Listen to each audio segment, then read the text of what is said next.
The rain had been falling for 3 days straight when Queen Selene Veilor picked up the pen. Not a sword, not a declaration of war. A pen. She signed her name across the bottom of the divorce decree with the same steady hand that had once held this empire together. And she didn't flinch. Not once. Because some betrayals don't break you screaming. They break you quiet, in the dark, while the man who swore his soul to yours stands 10 feet away choosing someone else. If you've ever loved something that chose power over you, drop your city in the comments. This one's for every soul who survived that silence. Stay until the end. What happens next will change everything you think you know about strength. Tint. The ink dried before Kael looked up. That was the part Selene would remember longest. Not the ceremony, not the witnesses standing stiff-backed along the council chamber walls, not the chancellor's expression, which sat somewhere between professional neutrality and barely concealed relief. What she would remember, in the years that followed, was that Kael did not look at her while she signed. He stood at the far window with his back half turned, watching the rain sheet down the black stone face of the Dominion's outer wall, and he did not look at her until the scratch of the quill had already stopped. By then it was done, the Black Dominion's royal seal pressed into wax at the bottom of the page. 2 copies. One for the Imperial Archive, one that would be delivered, she knew, within the hour to Seraphine's private chambers in the East Wing.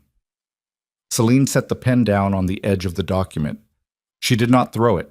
She placed it with the same measured care she placed everything, the same deliberate stillness she'd learned in the 11 years she'd spent managing this palace's endless cruelties with nothing but composure and nerve. Chancellor Dovin cleared his throat. Your Majesty, the former queen should perhaps retire to her chambers to allow the council to— She can hear her own title spoken aloud, Dovin, Kael said, without turning from the window. Selene almost smiled at that. Almost. She stood.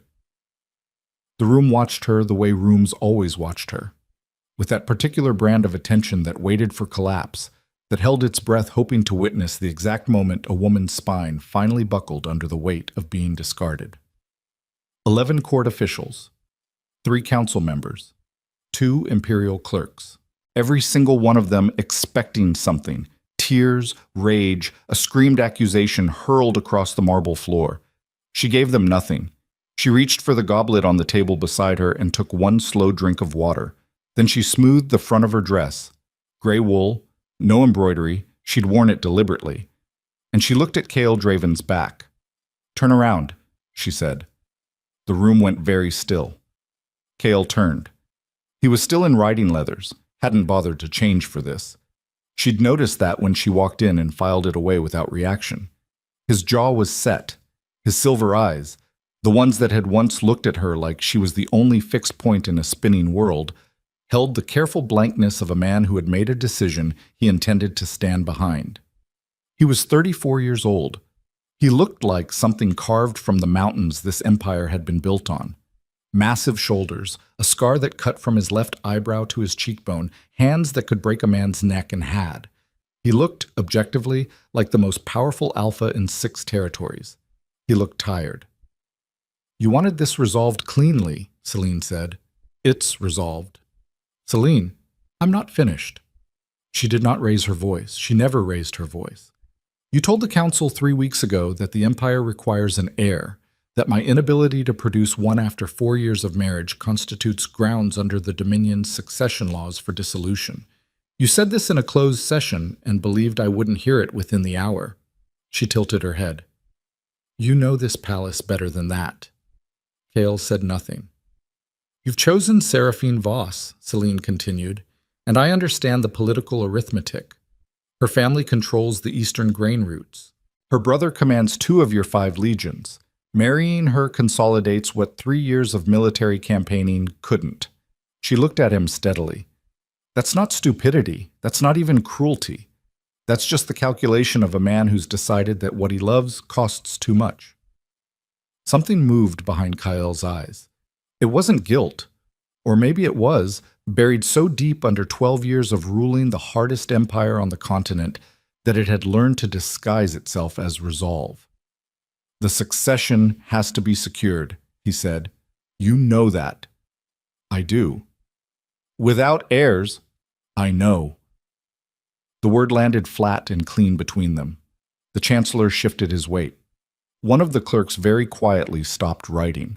Celine picked up her copy of the decree. She folded it once along the crease the paper had already been marked with, tucked it under her arm, and walked toward the door. She stopped 4 feet from it. Her back was to the room. Kael, she said. She heard him go still. You've decided I'm barren. She said it the way someone states a fact about the weather. No heat in it, no wound. You've built your entire justification on that. You've said it to the council. You've said it, I imagine, to Seraphine. You've perhaps even started believing it yourself because it's easier than the truth. Silence. Celine turned her head slightly, not quite looking back at him. I am not barren, she said. The room held its breath. I never was. She walked out the door. She moved through the corridor at the same pace she always moved, unhurried, straight-spined, heels precise on the stone.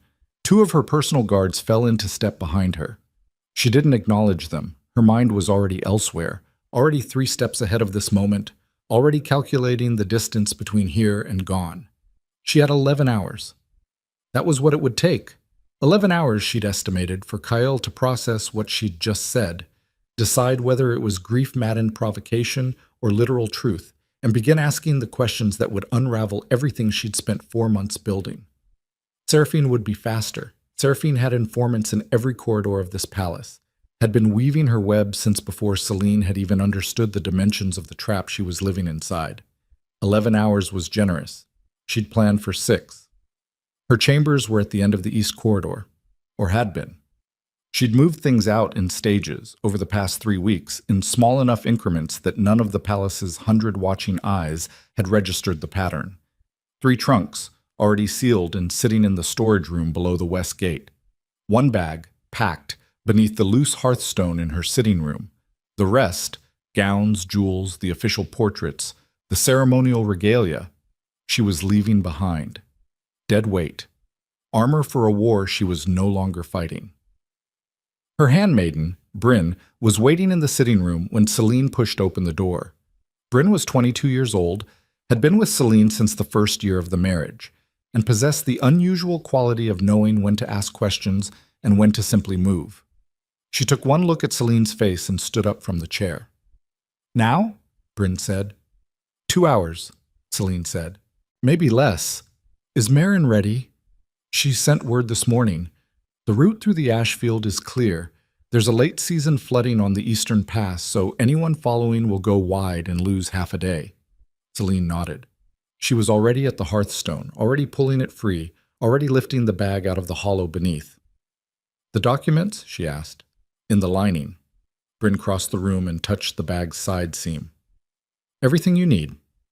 New identity papers for both of us. The Valor family seal. The private one, not the court one. The promissory letters from the Hartwell traders. Celine set the bag on the table and checked the seam herself. Old habit. Trust but verify. Bryn had earned the trust 12 times over, but the verification cost nothing except the 10 seconds it took, and those 10 seconds had saved her life twice before. The documents were there, everything in order. She looked up and found Bryn watching her with an expression that sat somewhere between professional calm and something rawer underneath. How did he take it? Bryn asked. Celine considered the question. He didn't, she said. Not yet. She pulled the bag's strap over her shoulder. He'll wake up in 3 hours, maybe 4, and he'll realize I told him something that changes everything he thinks he knows. And then he'll come looking. And by then, we'll be past the ash field. Celine glanced once around the room. The fire in the hearth. The tapestry her mother had sent from Valor province the year she married into the Dominion. The window that looked out over the training grounds where she'd spent 11 years watching Kael's wolves work through their combat forms at dawn. She did not linger. Burn the correspondence on the writing desk, she said. The 2 letters in the red envelope, those specifically. Leave the rest. The rest will make it look like you left in distress. Yes. Bryn nodded slowly, understanding the calculation. Distress meant impulse. Impulse meant they'd look for her in the places a woman running on grief might run. Valor Province, her mother's house. The border shrine she'd visited once, 3 years in, when a particularly brutal winter had taken 2 consecutive pregnancies, and she'd needed 3 days of silence before she could breathe again. They would look in all those places for weeks. They would not look in the Hartwell territories, in a small trading post called Ember's Reach, where a woman named Lena Ashwood had already purchased a house on the edge of town and established a quiet reputation for herbal medicine and minding her own business. "Go," Celine said. "I'll be down in 10 minutes." Bryn left. Celine stood alone in her chambers for the first time all day. She allowed herself exactly that, 10 minutes. She stood at the window and watched the rain still coming down on the training grounds below. And she did something she hadn't let herself do in the entire 3 weeks since she'd first heard Kael's words to the council repeated back to her through the mouth of a sympathetic stable hand who'd overheard what he wasn't supposed to. She put her hand flat against her abdomen. It wasn't visible yet. Wouldn't be, for another few weeks at least. She was 12 weeks along with 3.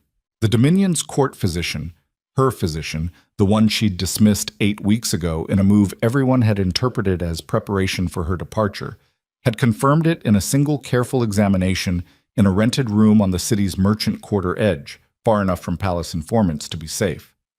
3, he'd said. His voice had gone quiet with something that wasn't quite awe. 3 very strong ones. She'd looked at the ceiling for a long time after he said that. 3 children. 3 alpha-born heirs of the Black Dominion, carrying Kael Draven's blood in their veins, growing in the body of the woman he'd just signed away as broken. The irony wasn't lost on her. She'd thought, in those first 3 weeks of quiet devastation, that there might be something darkly fitting in it. The heirs the Empire had demanded, finally real, finally certain, arriving at precisely the moment the Empire had decided to look elsewhere. She'd thought about telling him, had composed the conversation in her head a dozen times, imagined his face, imagined the reversal of everything, imagined the moment he would have to look at her and understand what he'd thrown away. She'd decided against it within the first week, not out of vengeance. She was too tired for vengeance.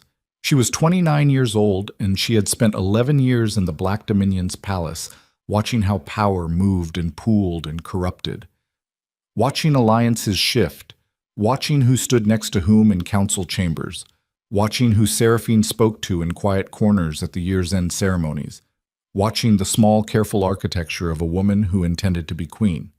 Seraphine Voss had been in this palace for 3 years, had arrived as the Eastern Lord's daughter for a diplomatic function and simply never left with the same frequency she'd arrived, had cultivated relationships with council members one by one, had, Celine knew from sources she'd spent 2 years building, already approached 2 of the 5 Legion commanders about their positions under a new royal arrangement. 3 years ago, Celine had thought this was ambition she could outmaneuver. A year ago, she'd understood it was something more structural, that it wasn't just Seraphine's own desire for the crown, but a network of interests that had decided the current queen represented an obstacle and were working methodically to remove her. 6 months ago, she'd found the first evidence that the plan, once she was removed, extended to any children she might have had. That was the part that had changed everything. There were 6 documents, obtained through means she didn't intend to detail to anyone ever, that laid out with bureaucratic clarity what would happen to the children of Celine Valor in the event she was removed from her position and later discovered to be pregnant. The language was careful, couched in succession law, in concerns about legitimacy, in provisions for the crown's protection from competing claims. The intent was clear enough.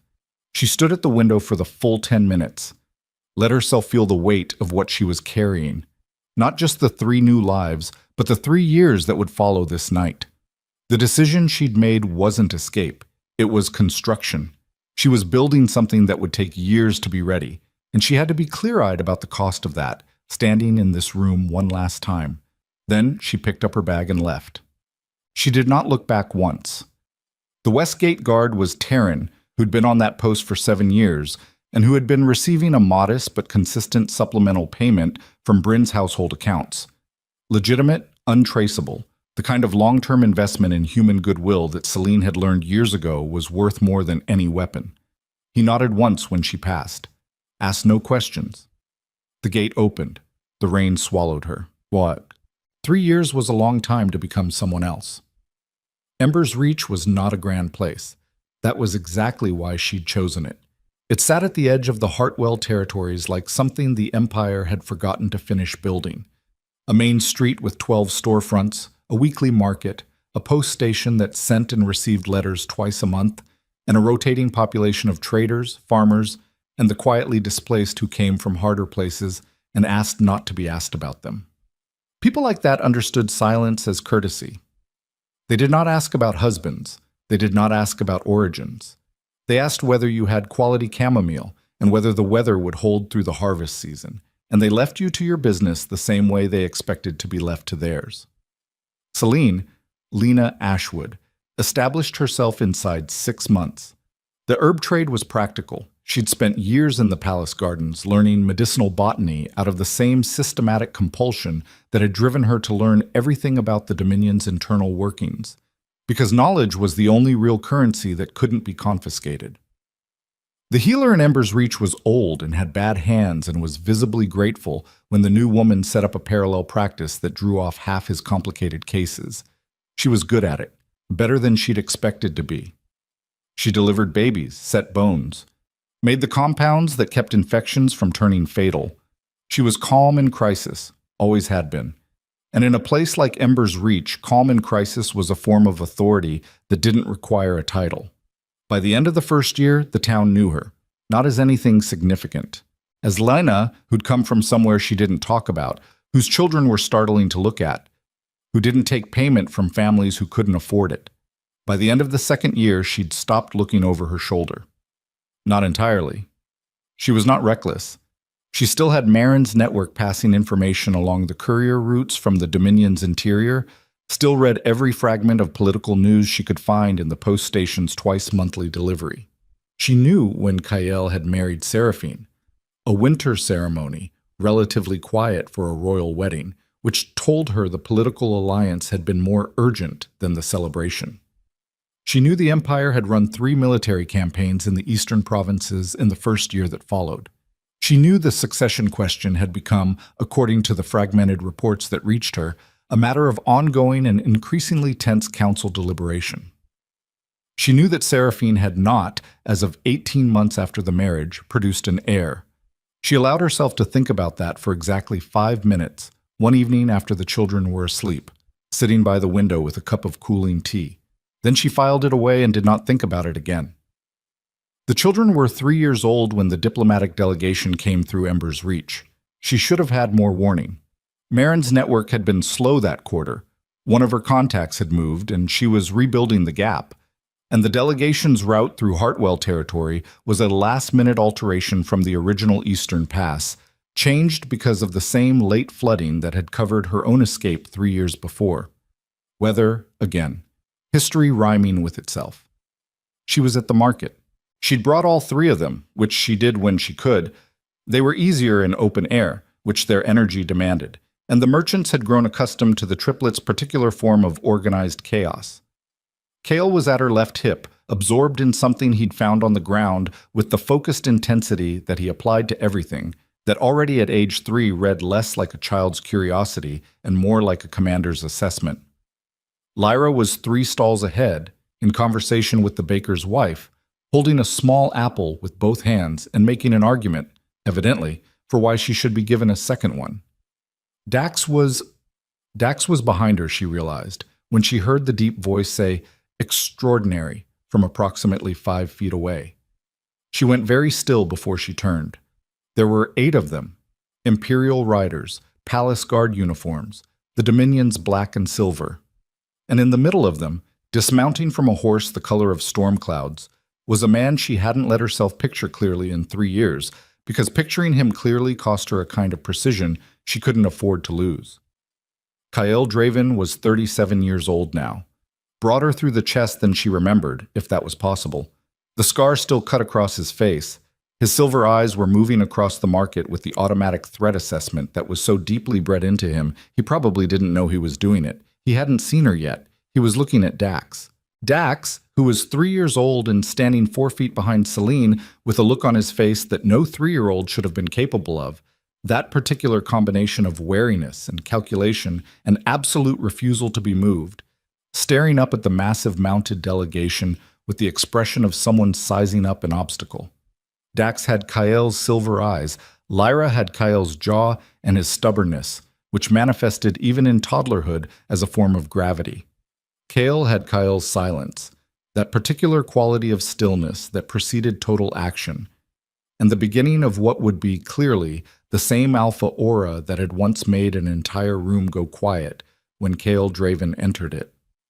3 children, 3 sets of silver eyes, 3 small bodies radiating a heat and a presence that had made Bryn laugh when they were 6 months old and say, helplessly, "We are going to have a problem." Celine did the only calculation available to her in approximately 2 seconds of clear thought. She could run. No. There were 8 Imperial riders and she was in an open market and she had 3 3-year-olds. She could step in front of the children. Yes. Already doing that. She could pray that Kael's attention would pass on before he looked at them long enough to understand what he was seeing. She didn't know if she believed in prayer. She'd never had the luxury of testing it. Then Kael's eyes moved from Dax to her. The market noise continued. Bartering, the creak of cartwheels, a dog somewhere. All of it proceeding with the complete indifference of the world to catastrophic personal moments. Celine stood in the middle of the Ember's Reach market, in a worn gray coat with her herb satchel over one shoulder and her hands very still at her sides, and she looked at Kael Draven for the first time in 3 years. His face did not change immediately. That was the thing about Kael. He processed privately, always had, kept everything internal while the gears moved behind his eyes. He registered her face. Something shifted, tiny, barely visible, as recognition moved through him. Then his gaze moved to Dax, then to Lyra, who had stopped arguing about the apple and was watching the delegation with bright, sharp eyes, then to Kael, who had looked up from whatever he'd found on the ground and was standing with the kind of stillness that already read, absurdly, as dangerous for a child his size. Celine watched Kael look at his children for the first time. She watched him understand. The moment lasted approximately 4 seconds and contained, she thought, more weight than the entirety of their divorce proceedings. His face went through something that she didn't have a word for. Not a single emotion, but a cascade of them, cracking one after another through that controlled surface like ice failing under something heavier than it was built to hold. He looked back at her. The space between them was 30 feet of market cobblestone and 3 years, and a decision she'd made with full clarity and no regret. "Celine," he said. His voice came out stripped of all its imperial authority, which was perhaps the most shocking thing she'd witnessed in this or any other year. She didn't move. "Those are—" He stopped, started again, his jaw working. "Are they mine?" She held his gaze with the same steadiness she'd brought to signing those divorce papers.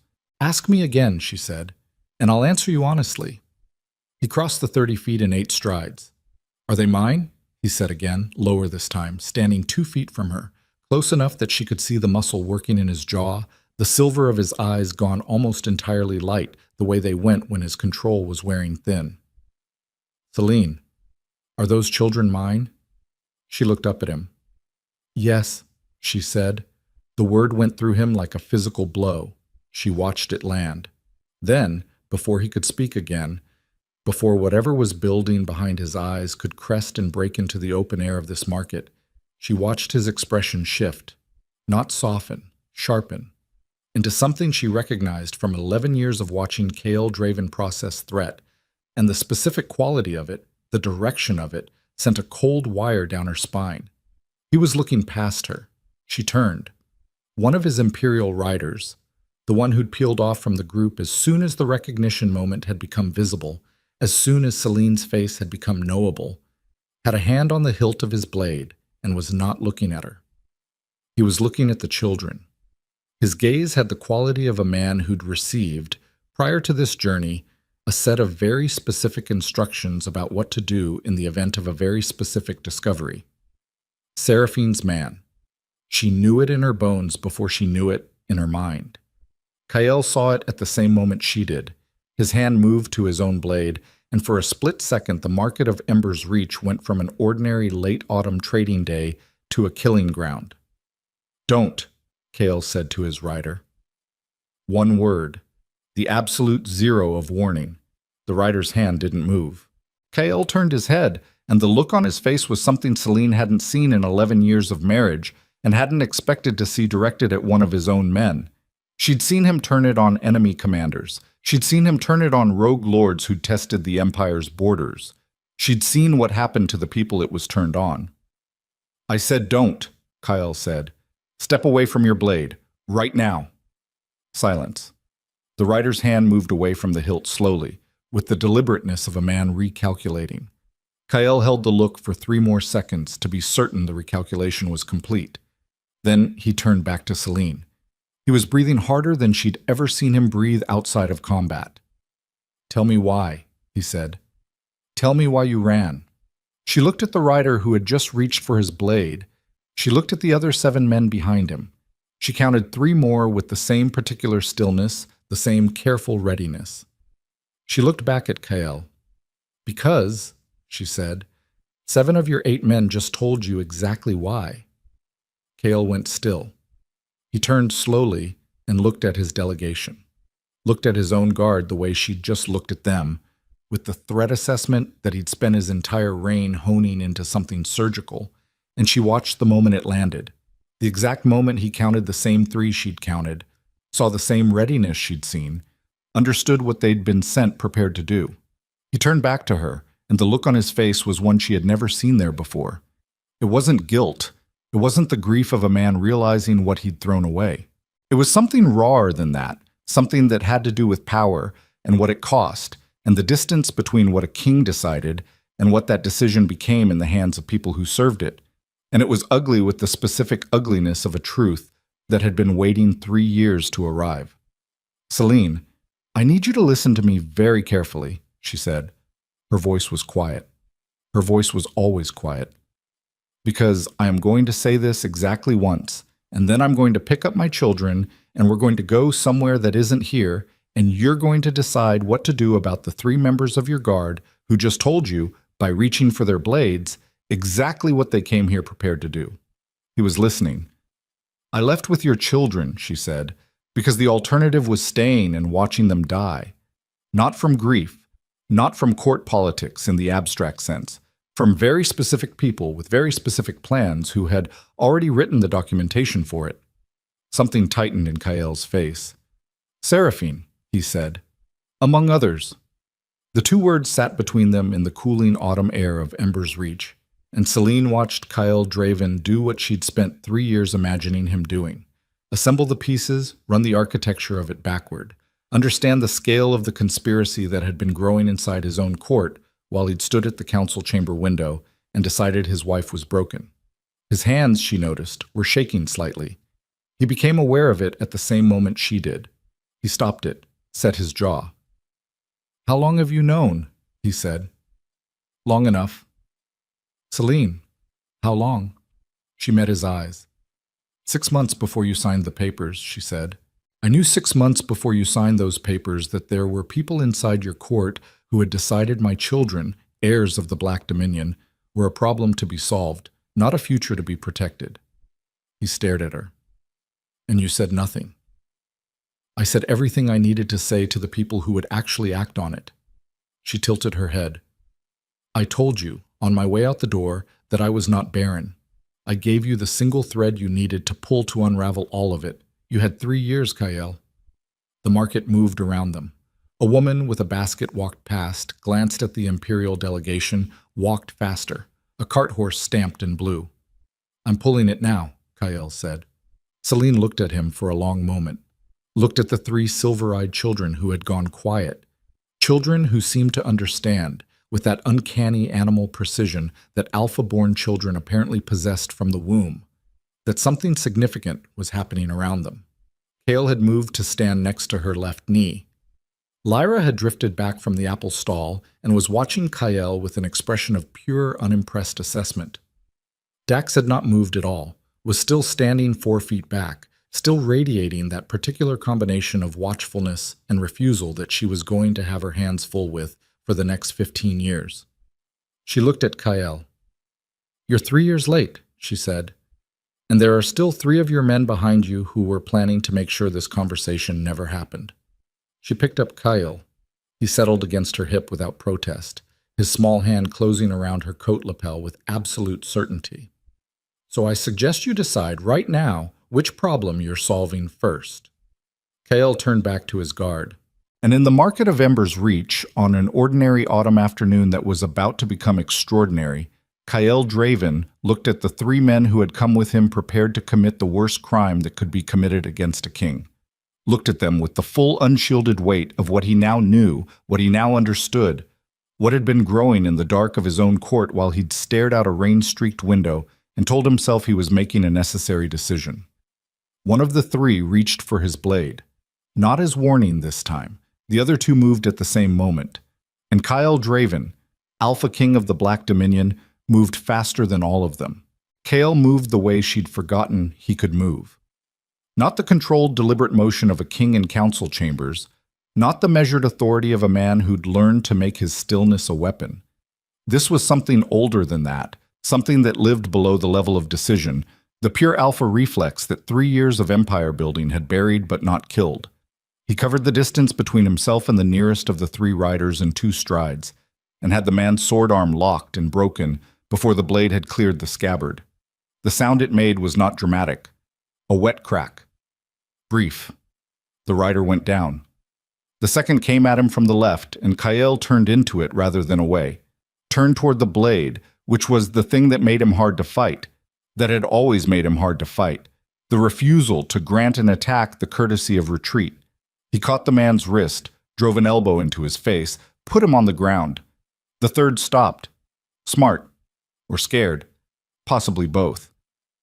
Kale stood in the middle of the market with blood on his right hand, the broken arm man's from where the bone had punched through, and he looked at the third rider with the expression of someone waiting for a choice to be made. The rider looked at his 2 colleagues on the ground, looked at the 5 remaining delegation members who had not moved, who were watching with the careful stillness of men who understood they were witnessing something that would need to be reported very precisely. Looked back at Kyle. He put both hands up. "On your knees," Kyle said. The rider went to his knees in the market dirt. Celine had not moved. She was still standing with Kale on her hip, and she was watching Kyle with the expression she'd been trained, through 11 years of marriage to a man whose every action was politically legible, to keep completely neutral. Lyra had pressed against her left side. Dax had not moved a single inch from his position 4 feet back, and was watching the man on his knees with the focused, silver-eyed attention of a child trying to understand a new piece of information. Kale turned to the 5 remaining riders. "Bind them," he said. "All 3. And someone tell me their assignment roster. Who gave them this posting?" None of the 5 spoke immediately. The silence that followed had the quality of men calculating what loyalty was worth in a situation that had just changed the terms entirely. "Now," Kyle said. One of the 5, older, with a sergeant's insignia, cleared his throat. "Commander Veth approved the posting, sir. 2 weeks ago. Last-minute reassignment." Kyle said nothing for a moment. "Veth?" he repeated. "Yes, sir." Veth was Seraphine's brother's man. Celine had known that for 2 years. From the slight shift in Kyle's jaw, she understood that he was either learning it now or confirming it now, and the difference between those 2 things was something she did not have the bandwidth to assess at this moment. She set Kale down on his feet. He looked up at her, and she kept her hand on his shoulder. "Celine," Kyle said. He turned from the riders. He walked back to her, and he stopped 3 feet away, which was the distance she recognized as him making a decision about proximity, close enough to speak privately, far enough to signal that he understood he didn't have the right to close her. "I need you to tell me where it's safe to talk." She looked at him. "Nowhere near those men," she said. "Agreed." His jaw tightened. "Somewhere in this town." She considered. The calculation was fast and unpleasant. Every option in Ember's Reach had variables, and the only one she could fully control was the one she'd spent 3 years building. "My house," she said. Bryn will take the children. You come alone. I need 2 men. Alone, Kael. Something moved in his eyes. She held his gaze and did not soften it.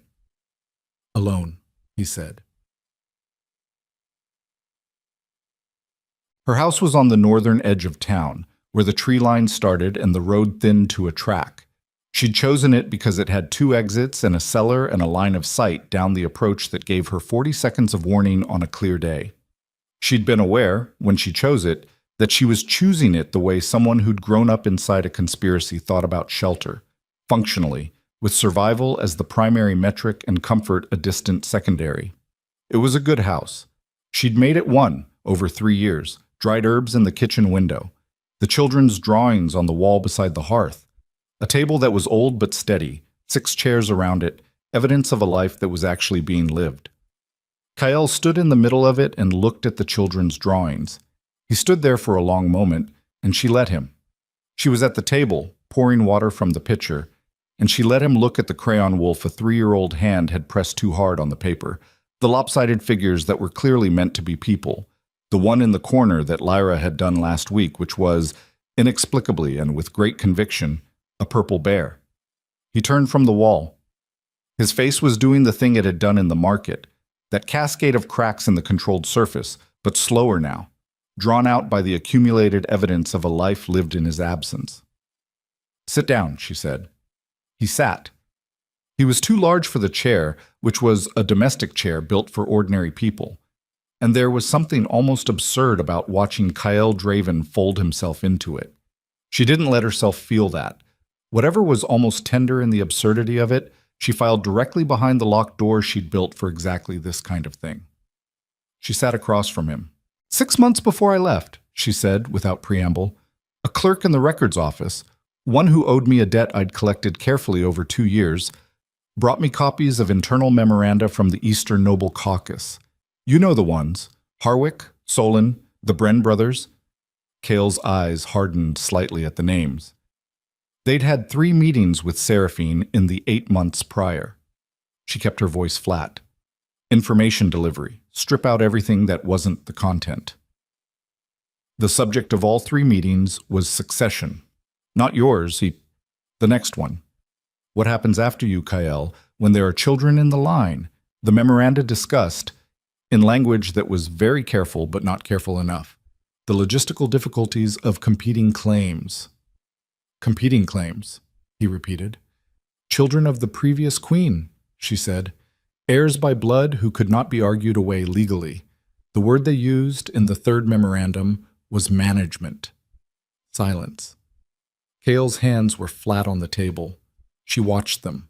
Watched the tendons in his forearms, the very small motion of his fingers pressing down against the wood. Management, he said. I know what it means. You know what it means. She looked at him. I was 3 months pregnant when I left. I had known for 4 months that the people inside your court had already planned, discussed, and in at least one case budgeted for what they intended to do about any children I produced. He stood up. She did not move. He walked to the window, stood there with his back to her. His shoulders were rigid, and she could hear his breathing from across the room. Not out of control, but close. That particular ragged edge of an alpha, trying to keep himself on the right side of the line between decision and destruction.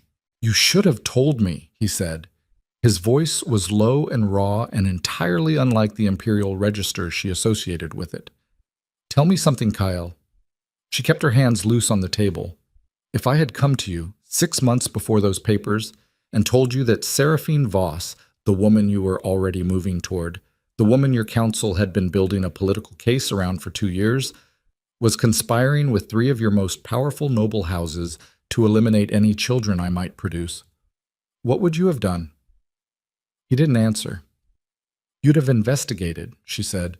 You'd have been thorough, because you're not a stupid man. You'd have brought it to your own council to review, she paused. 3 of those council members attended the second meeting between Seraphine and the Eastern Caucus. His head dropped. I had no one, she said, and she said it without self-pity, as a flat statement of tactical reality. I had no one inside your court whose first loyalty was to my safety and not to the Dominion's political structure. Not one person in that palace who would have put my children above the Empire's stability if the two came into conflict. She let that sit. So I made sure my children and I were somewhere that the Empire couldn't reach us. And I waited. Kyle turned from the window. He looked at her across the small kitchen of the house she'd built out of nothing, in a town at the edge of the world, and the look on his face was something she had to be careful about, had to categorize correctly and not let herself feel it the wrong way.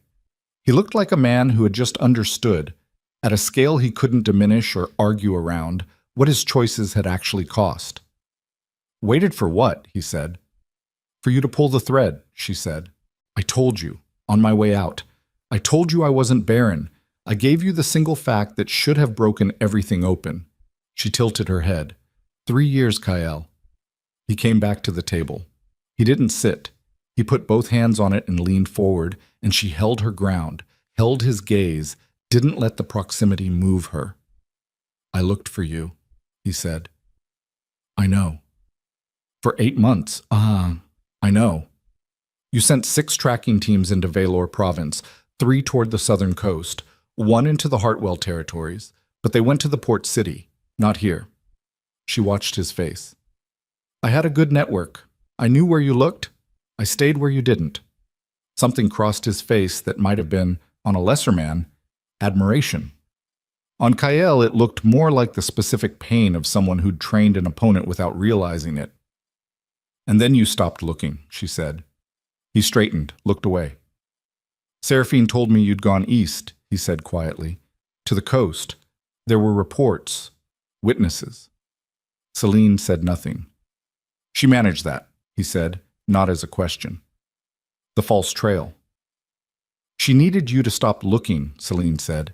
"A queen whose predecessor is still alive and unfound is a political liability.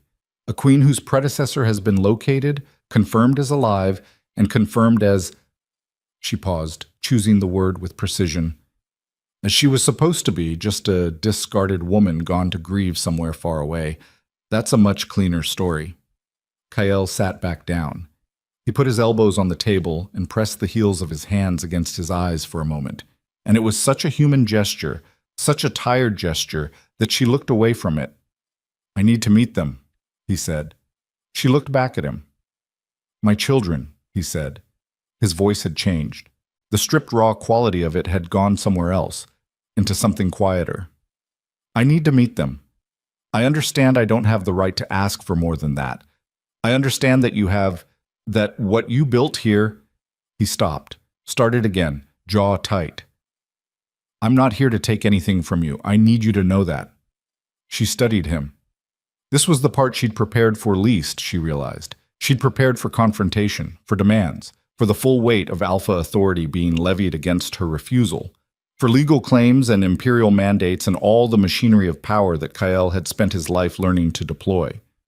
She'd built her arguments for those, had them ready, had the legal framework for Hartwell territorial protections memorized, chapter and verse. She had not prepared for this, for his hands flat on the table of her kitchen, for the way he'd looked at the crayon drawings on the wall. She was not going to let that matter. She was allowed to note it and set it aside, and that was all. "What do you want?" she said, precise and direct. "Not what you need, not what you have the right to. What do you want from this conversation?" He looked at her for a long time. "To fix it," he said. "You can't fix it." "Celine, you cannot fix 3 years." She kept her voice level. "You cannot fix the 4 months I spent before that, pregnant and alone, reading documents that describe my children as a management problem. You cannot fix the years I spent trying to tell you, in every way available to me, that your court was rotting from the inside and being told that I was too sensitive, too suspicious, too—" She stopped herself, breathed once, flat and controlled. "You can fix what's happening right now. That's all." Silence. "Then tell me what's happening right now," he said. 3 of your Imperial Guard came prepared to harm my children," she said, "which means someone inside your court knew you were coming through Hartwell, knew the route, knew the alteration, and had time to place 3 assets in your own delegation." She watched his face. "That isn't spontaneous, Kyle. That's been planned. Someone was waiting for exactly this moment, for you to find us." He went very still. "You think they knew," he said slowly, "that I'd find you here?" "I think someone made sure you would," she said. "The route change was last minute, yes, but someone knew this market, knew this town, had information about where I'd been. The flooding on the Eastern Pass doesn't happen without warning. Experienced riders know the alternative routes. Someone who knew I was in Ember's Reach and wanted you to find me also made sure 3 men were in place for what happened afterward." Kael's jaw worked. She could see him running it. The same political map reading that she'd always been able to do. The same tracking of who benefits and who moves and what changes when. "Seraphine," he said. "Or someone who wants Seraphine removed and needs you to understand why," Celine said. "Someone with enough information about both of us, enough access to your delegation's logistics, and a reason to want you standing in this kitchen right now." She paused. "The enemy of your enemy is not your friend. Whoever sent you to me today has their own agenda. I don't know what it is."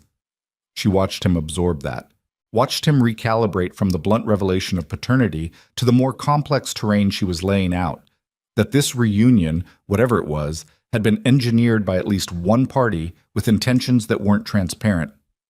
"So someone inside the court is trying to destroy Seraphine," he said. "Using us." "Using you," she said. "I'm not inside the court. I'm a woman in a town at the edge of the map with 3 children and a herb practice." She looked at him directly. "I stopped being a piece on that board the day I walked out the gate." Kael looked at her, and then he said quietly, "You know that's not true anymore." The words landed between them like something dropped from a height. Because he was right. That was the part she'd known since the moment she'd seen his face in the market. Had known it in the 2 seconds before she'd decided she couldn't run, couldn't hide, couldn't make this not the thing it was. She'd been outside the board for 3 years. She'd built that. She'd earned it. It was over now. The door opened. Bryn stood in it, and her face was wrong. The careful professional calm she maintained in almost every circumstance had cracked at the edges in the specific way it cracked when she'd received information she hadn't had time to process into something manageable. "There's a rider," she said, "from the capital. He came through the Eastern Road, the flooding pass, not the alternative. He's been riding hard, Celine. He's not one of theirs." She looked at Kael and back at Celine. "He's asking for the Alpha King by name. He says he has a message that can't wait." Kael stood up. "Send him in," he said. He said, Bryn hesitated. Her eyes went to Celine, and in them was the look she had when something had shifted beyond what planning had accounted for. "He said the message is for both of you. He said to tell you the palace is already moving." Celine rose from the table before Kael did. She rose because she knew what that meant, had known it, somewhere below calculation, from the moment she'd watched Kael's rider reach for his blade in the market. Someone inside the Dominion had known this moment was coming and had made preparations for it, and those preparations were now in motion back in the capital, moving faster than a hard-riding messenger, moving with the momentum of something that had been waiting for exactly this trigger. The triplets were somewhere in this house with Bryn's sister. They were safe. They were here. And the world she'd spent 3 years keeping away from them was standing in her kitchen, had ridden through her gate, and was about to come through her door. She looked at Kael. He looked back at her. Whatever they had been to each other, whatever they were now, in the wreckage of what 3 years and a signed document and 3 silver-eyed children had made of them, none of that was the operative question anymore. "Whatever's coming," Kael said, low and certain, "I'm not leaving without you." "You don't get to make that decision," she said. "Celine." The rider came through the door, and he was covered in mud from the flooding pass, exhausted past the point of protocol, and he didn't bother with ceremony. He looked at the Alpha King and the woman beside him, and he said, with the flat precision of a man delivering a message he'd memorized at speed, because writing it down was too dangerous. "Lady Seraphine has invoked the emergency succession protocol. She's presented evidence to the Imperial Council that Queen Celine Valor is alive, that she is harboring undisclosed heirs, and that she has been conspiring with foreign interests to destabilize the Dominion." He pulled one ragged breath. "The Council voted this morning. You've been stripped of the right to act unilaterally on succession matters, my lord. A regent council has been convened. He met Kyle's eyes. And there's a second delegation on its way here, with full military authorization. Nobody spoke for 3 full seconds after the rider finished. Then Kyle said, very quietly, "Say the last part again." The rider's jaw tightened. He was exhausted past the point where fear worked normally on a person, past the shaking stage into the hollow flatness that came after. A second delegation, full military authorization, 16 riders minimum, probably more. They left the capital 2 days ago on the standard eastern route, but with the flooding diversion, they'll come through the same pass you did. He looked at the window, then back. You have maybe 4 hours, maybe less if they push the horses harder than the captain I spoke to expected. Cale put both hands flat on the table and looked at them. Celine was already moving, not running. She didn't run, had learned years ago that running communicated panic to everyone in the room, and panic cost seconds that thinking saved. She moved to the cabinet beside the hearth and pulled out the leather satchel she kept behind the preserved jars, the one Bryn knew about and no one else did. The one she'd repacked 4 times in 3 years whenever the political news from the Dominion had gotten dense enough to warrant it. "Bryn," she said. Bryn was already in the doorway. "The children need coats and the travel boots. Not the good ones, the ones with the reinforced soles, and the oilskin packs from the cellar." "Celine," Kyle's voice. "Stop!" She didn't stop. She kept moving, checking the satchel's contents by feel. Documents, the wrapped currency, the 2 small vials of concentrated medicine she never traveled without. "Celine," louder this time, and she heard the alpha register entering it, that particular frequency that was less a volume than a pressure, something that pressed against the base of the skull. "Running is what they want." She stopped, not because of the register. She'd spent 11 years building immunity to that specific frequency, but because the sentence was correct and she knew it, and stopping to acknowledge it was faster than arguing. She turned. "Explain," she said. Seraphine invoked the emergency succession protocol. He said it like he was tasting something rotten. That protocol requires physical evidence of conspiracy. She presented evidence to the council. He met her eyes. "She didn't know you were here 3 days ago. She didn't know I'd found you until—" He stopped. His head turned toward the window. "Until your delegation sent word," Celine said. The silence that followed had a different quality than the ones before it. Kyle turned to the rider. "Who in my delegation had a message bird?" The rider's expression did not change, which was its own kind of answer. "I don't know, my lord." "That's not what I asked." "I know it's not." The rider held his gaze. "I was told to ride fast and say what I've said. I don't know who sent the bird. I only know someone did, or Seraphine couldn't have moved that fast." Cale turned back to the window. The muscle in his jaw was doing the thing it did when he was holding something extremely destructive at a careful distance from action. Celine watched him. She understood it now, the full shape of it, the architecture she'd been glimpsing in pieces since the market. Someone inside Kael's inner circle had known about the route change, had known about Ember's reach, and had sent word back to Seraphine the moment recognition happened in the market square, which meant whoever had engineered this meeting had also engineered the response, had wanted Seraphine to move, had wanted the emergency succession protocol invoked, had wanted this exact situation. Kael stripped of unilateral authority, Celine legally framed as a conspirator, the children suddenly central to a succession crisis that would force the council's hand.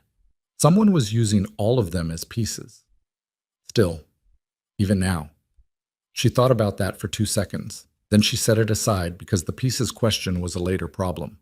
The 4 hours problem was now. "I'm not running," she said to Kael's back. He turned. Something shifted in his expressionless.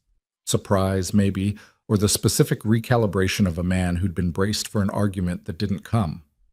"But I'm not going back to the palace," she said. "Not like this. Not as a prisoner under conspiracy charges with my children in tow and a regent council waiting to make decisions about their legal status. That's not going back. That's walking into the same room I already left once." "Then what?" "I need an hour," she said. And I need you to stop thinking about this as the Alpha King of the Black Dominion and start thinking about it as the man who just found out 3 of his men came prepared to kill his children. That landed. She watched it land. 1 hour, he said. 1 hour. She sent Kyle outside with the rider and shut the kitchen door and stood alone for 30 seconds. Not falling apart. She didn't fall apart. She'd lost that particular luxury somewhere in the 2nd year of her marriage when she'd understood that the palace watched women fall apart with professional interest and filed it as evidence. What she did instead was stand very still and let her mind run the problem the way she'd taught it to run problems, the way she'd learned from the 2 Hartwell traders who'd become cautious friends over 3 years, both of whom had survived genuinely dangerous things, and both of whom had told her, in different words, the same thing. The worst moment to panic is the moment when panic would feel most justified. The emergency succession protocol was real, and it was serious. It gave the Regent Council authority over succession-related decisions, which meant authority over the children's legal status, which meant that if Selene walked into the Dominion's capital with 3 undeclared heirs under conspiracy charges, the Council, 3 of whom had attended meetings with Seraphine's Eastern Caucus, could make decisions about those children that Kyle, legally stripped of unilateral authority, could not immediately override. That was the trap, clean and structural. But the protocol had a provision. She'd read the Dominion succession law 3 years ago in the same systematic way she'd read everything she could get her hands on, because information was armor, and armor required maintenance. The provision was narrow. A direct blood claim could be asserted by the heirs themselves through a recognized alpha challenger in the presence of the full council. Not a regent subset, the full council, which meant the trap had a door in it, small, specific, requiring pieces she didn't currently have arranged. She opened the kitchen door. Kyle, she said, I need to know which council members you'd bet your life on. He gave her 6 names without hesitating. Then he paused and took one back. Not Solon, he said. Not anymore. He was at the 2nd meeting, she said. Kyle's eyes went flat. You knew that 3 years ago. Yes. And the other 2 from the Eastern Caucus meetings? Harwick and Bren the Elder. She watched him. You have 5 you can trust then, out of 11. 5 is enough for a floor vote if I can get the session convened on the full council rather than the regent subset. His voice had shifted. The stripped raw quality was still underneath it, but the strategic layer had come back up on top, and she recognized it as the thing that made Kyle Draven genuinely dangerous when cornered. He didn't retreat into emotion. He retreated into the architecture of the problem. Seraphine's move with the protocol was fast, but it was also exposed. She revealed that she has council support, and she revealed which members she needed to work with to get it through. That's information she wouldn't have given me if she'd expected me to be standing here having this conversation. She expected you to be on your way back to the capital under the Regent Council's mandate, Selene said. And me in custody. Yes, he looked at her, which means she's not prepared for the alternative. She has 16 riders and a military authorization. She has 16 riders who serve the Dominion, not her personally, Kyle said. And I'm still the Alpha King until the Regent Council can convene a full session to formalize anything.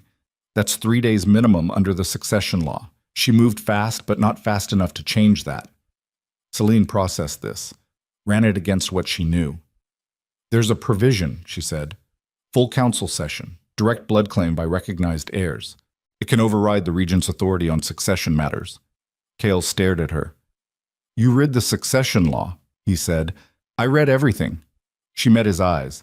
The question is whether we can get to that session before her delegation reaches us, and before the Regent Council formalizes its authority. 3 days to the capital. Hard ride, he said. If we leave within the hour... The door opened. Not Bryn. The wrong sound. Too heavy. Boot weight wrong. The creak of the door happening too fast for someone who knew the house. Selene turned. The man in the doorway was not one of Kyle's delegation riders. He was wearing plain traveler's clothing, dark wool, no insignia, and he was tall enough that he had to duck the frame, and his face was one Selene had not seen in 3 years, but did not need time to place. Commander Veth, Not Seraphine's brother, but close enough that the family resemblance hit like confirmation. The same long jaw, the same coloring, and the same expression she'd learned to read on Seraphine over years of palace life. The expression of someone who had already calculated the exit before they entered the room. He had two men behind him. Kael moved immediately, hand to blade, body repositioning to put himself between the door and Celine. The reflex so immediate it didn't look like a decision at all. "Commander Veth," he said. The Imperial Register was back, full weight. "You want to tell me how you're standing in a private residence in the Hartwell territories?" "I rode ahead," Veth said. He didn't reach for a weapon. His hand stayed visible, which was either a gesture of good faith or a very sophisticated piece of theater. "The second delegation is 4 hours behind me, same as the messenger said. I came ahead because I have information you need before they arrive." "Information," Kael said. "Yes." Veth's eyes moved to Celine briefly, then back to Kael. "About who sent the bird from your delegation?" The room held. Celine studied Veth's face. He had the quality of a man delivering something he'd rehearsed, not lying necessarily, but shaped, prepared. She filed it and kept listening. "Who?" Kael said. "Captain Adrian," Veth said. "Your senior officer, the one who's been with your personal guard for 6 years." Kael said nothing. "He's been Seraphine's asset for 2 of those 6 years, Veth said. "I know because I'm the one who recruited him. Originally." He paused. "I recruited him for her, before I understood the full scope of what she intended." The silence stretched. "You're telling me," Kael said very carefully, "that you built the intelligence network inside my own guard on Seraphine's behalf. And now you're here to tell me about it." "Yes." "And I'm supposed to find that useful rather than evidence of exactly what it is." "You're supposed to find it useful," Veth said, "because I also have the original documentation from the Eastern Caucasus meetings. Physical copies, everything Seraphine said to Harwick and Solon and the Bren family, including the addendum from the 3rd meeting that deals specifically with—" His eyes went briefly to Celine again. "The management provisions." Celine's hands had gone very still. "Where?" she said. It was the first word she'd directed at him, and his gaze moved to her with the slight recalibration of a man who'd factored her in as background and found her more central than expected. "Secured," he said, "with someone I trust. Delivered to the capital upon receipt of a signal from me." "And the signal requires what, exactly?" she said. "Immunity," he said, "for myself and my family, formal, documented, sealed by the Alpha King, in exchange for full testimony and the physical documentation to a full council session." Kael's jaw worked. Celine looked at Kael. He looked back at her. She knew what he was calculating, the same thing she was. Veth was compromised 6 ways from origin. His testimony came with a price tag and a history of service to the woman currently trying to have the triplets declared illegitimate. He was standing in her kitchen with 2 men at his back after appearing from nowhere in a timeline that was already suspicious. He was also offering them the key to the council session, wrapped in enough documentation to make Seraphine's position collapse, if the documentation was real. "Get out," Kael said. Veth blinked. "Get out of this house," Kael said, and wait outside. "You'll have your answer in 10 minutes. Veth studied him for a moment. Then he nodded, once, and stepped back through the door. The 2 men with him followed. The door closed. Kael turned to Celine. "Tell me what you're thinking," he said. "I'm thinking he's real," she said. "And I'm thinking he's being used the same way we're being used. Someone fed him exactly enough to make him useful and sent him here knowing he'd offer a deal." She looked at the closed door. "The question is whether the documentation is real or fabricated to produce a specific outcome at the council session. If it's fabricated, then we walk into the full council with evidence that turns out to be manufactured, and Seraphine's position doesn't collapse. Ours does." She met his eyes. "And the children's legal status gets decided by a council that's already been told they're part of a conspiracy." Kael pressed his hand against his mouth.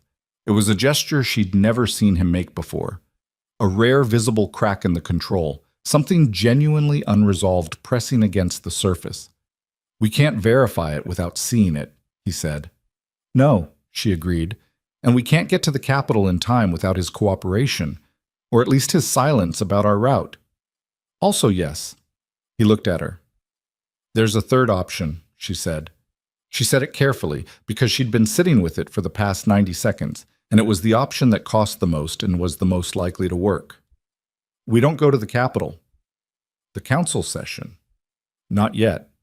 She held his gaze. Seraphine needs the council to formalize the regent's authority. She needs us moving toward the Capitol on her timeline, responding to her protocol, playing inside the structure she's built. What she doesn't have a plan for, Celine paused, is us refusing the board entirely. You can't refuse the succession protocol, Celine. It's imperial law. I'm not in the Empire, she said. I'm in Hartwell territory. On a legal technicality, the emergency succession protocol's reach into non-imperial territory requires the consent of the territorial governor. Lord Harwick of the Eastern Territories is one of Seraphine's men. She waited for him to catch it. But the Hartwell governor is not Harwick. Hartwell is independent, and the Hartwell governor owes me a debt that I have never collected. Cale stared at her. 3 years, he said very quietly. Not an accusation. Something else.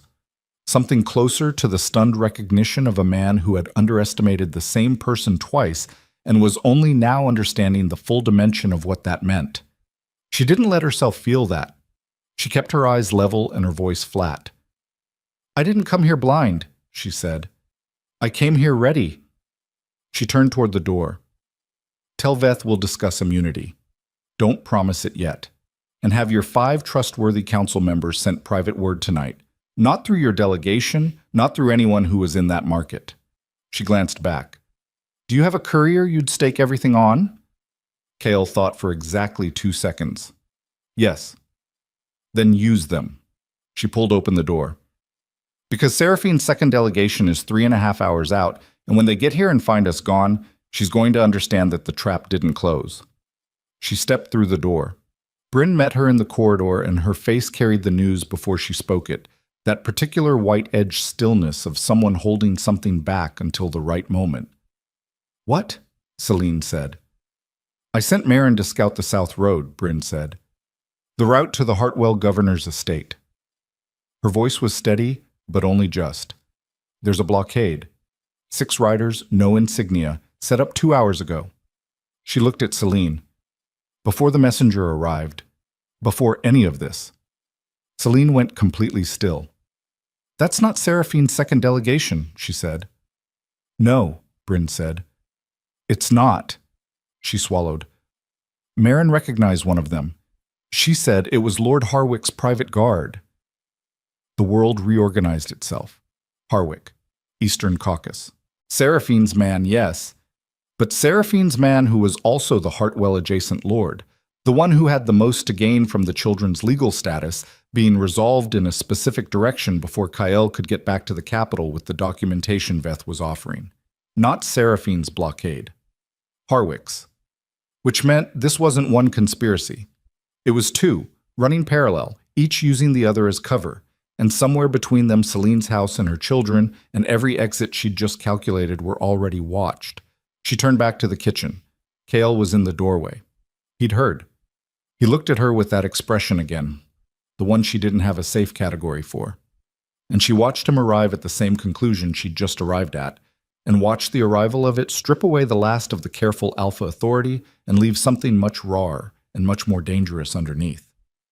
They have every road, he said. Yes, she said.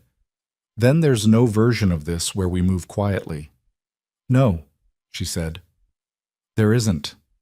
His hand went to his blade, not drawing it, resting there, the way his hand went when he'd run the options, and arrived at the one that was left.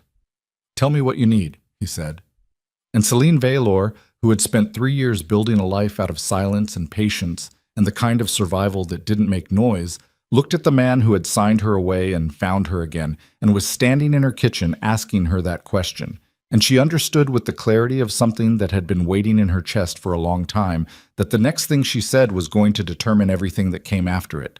Not just for her, not just for the children asleep upstairs with their silver eyes and their terrifying futures. For the empire that had tried to erase them. She opened her mouth. The cellar, Celine said. Kael didn't question it. That was the thing she hadn't expected. That after everything, after 3 years and a signed document and the entire weight of the Empire's machinery moving against them, he would simply look at her and follow her lead without demanding explanation. She filed it, moved. The cellar access was through the kitchen floor, a trapdoor she'd had built into the original renovation under the pretext of root vegetable storage. It connected, via a 12-foot tunnel she'd dug with 2 hired men from 3 towns over, and then paid very well to forget, to the base of the tree line at the northern edge of the property. 40 feet of dark and cold, and the smell of earth, and then the forest. She'd built it because she was the kind of person who built exits. "Bryn," she said, "get the children. Travel boots, oilskins, nothing else. 2 minutes." Bryn was already gone before the sentence finished. Celine turned to Kael. "Your 5 loyal riders. Where are they now?" "Holding position at the market," he said. "They won't move without my order. Send one of them, your best one, on the fastest horse to the Hartwell capital, not the governor's estate, the capital's public record hall. There's a notary there named Seld who holds a sealed document I filed 2 years ago. Tell your rider the passphrase is the winter debt. Seld will release it." She held his gaze. "That document is a witnessed and notarized account of every meeting I know about, every name, every date. It's not the physical evidence Veth claims to have, but it's independent corroboration. If we get it to even one trustworthy council member before Seraphine's session convenes, it changes the evidentiary picture," Kael said. He said it fast, tracking with her, and she caught the ghost of something in his face. Not admiration exactly, more the specific expression of a man recalibrating the scale of what he'd underestimated. "You've been preparing a countermove for 2 years." "I've been preparing a countermove since 6 months before I left," she said. "Send the rider." He went to the door, spoke 2 words to someone outside, came back in. 30 seconds total. "Done," he said. "Veth," she said. "He stays here, under watch. We don't take him, and we don't release him until we know whether his documentation is real." "Agreed." "His 2 men, my riders will handle them." She nodded once, pulled the trapdoor. Met. The tunnel was low enough that Kael had to move through it in a half-crouch, and she heard his breathing adjust in the dark behind her. Controlled, deliberate, the breathing of a man who'd spent time in worse spaces than this. Ahead of her, Bryn was carrying Kael against her chest with one arm and holding a small lantern with the other, moving with the efficiency of someone who had been told about this tunnel 18 months ago and had quietly memorized every detail since. Lyra walked on her own, which she'd insisted on with the absolute conviction she brought to everything, one hand trailing against the earthen wall. Dax was directly behind Celine, close enough that she could feel the warmth of him, not holding her hand but near enough that the contact was implied. 12 feet, 20, the smell of roots and cold water and old dark. Celine was thinking about Harwick's blockade. 6 riders set up 2 hours ago, before the messenger, before the recognition in the market, which meant Harwick had received word of their location before Seraphine had invoked the protocol, which meant Harwick had his own source inside the delegation, separate from Seraphine's Captain Adrian. 2 sources. 2 conspiracies with overlapping interests and, she suspected, diverging endgames. Seraphine wanted the children's legal status voided so she could secure her own succession. Harwick wanted something more structural. He'd been at 3 meetings, yes, but the Eastern Caucus had interests that predated Seraphine by decades. The Eastern grain routes, the trade levies, the border arrangement that Kael's military campaigns had been renegotiating unfavorably for Harwick's house. The children were a piece of that, but not the primary piece. Harwick wanted a regent council that he controlled, a weakened king. A succession crisis prolonged long enough to extract concessions. That distinction mattered. It meant Harwick's 6 riders weren't there to kill anyone. They were there to contain, to delay, to prevent flight, to hand Celine and the children to the incoming delegation in a way that made Harwick a cooperative ally of the regent process rather than a conspirator. It meant the South Road blockade was a cage, not an execution. That was still very bad, but it was differently bad. And differently bad meant differently solvable. The tunnel opened into a cluster of roots and low brush at the tree line. Cold air hit her face. She helped Cale through the opening, then Lyra, then turned to give Dax a hand up. He ignored it and climbed out himself, which was so exactly what she'd expected that she almost felt something adjacent to affection at the sheer predictability of his stubbornness. Kyle emerged last, unfolding from the tunnel mouth with a grunt and a scrape of his shoulder against the root edge. He straightened up and looked around the tree line with the automatic tactical read she recognized. Sight lines, cover, approach angles. "North is clear," he said quietly. "Was 20 minutes ago," Bryn said. "It'll hold for another 15, Celine said. "The blockade is south. They won't have wrapped north coverage yet. It's forest, and they'll assume it's not viable with children." "Is it viable with children?" Kale asked. Celine looked at her three-year-olds standing in the brush at the edge of the Hartwell forest in their reinforced sole travel boots, and then she looked back at him. "Ask me that again in an hour," she said. Ticked. She'd walked this forest enough times to know it without thinking. The children kept up, better than they should have been able to, which she'd noticed before and attributed to the alpha blood that ran hotter and stronger in them than anything she'd expected at their age. Cale moved silently, feet finding ground instinctively. Lyra was fast for her size and didn't complain. Dax ran the pace like it was personal, like the forest was something he intended to beat. Behind her, Kyle moved with the lightness of a man who'd been trained in exactly this. Extraction, pursuit, the specific discipline of moving fast through terrain that fought you. She could hear him breathing, even and controlled. She didn't look back. There was a farmhouse 2 miles north at the edge of the forest break toward the old merchant road.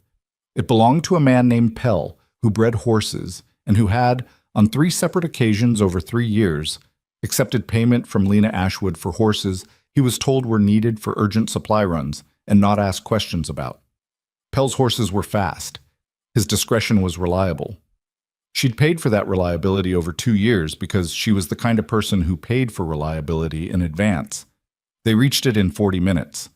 Pell opened the door before she knocked, saw her face, saw the 3 children behind her, saw the massive scarred man bringing up the rear with a hand resting on a weapon, and said simply, "How many horses?" "4, Celine said. "You're fastest." "5, Kyle said from behind her. She turned. He was looking at the tree line. "We need a rider to go back," he said, "to my delegation. My 4 remaining loyal men need to know the route and the rendezvous point, or they're waiting in that market while Seraphine's second delegation rides in and conscripts them." He met her eyes. "I'm not leaving them." She held his gaze for a moment. "5, she said to Pell.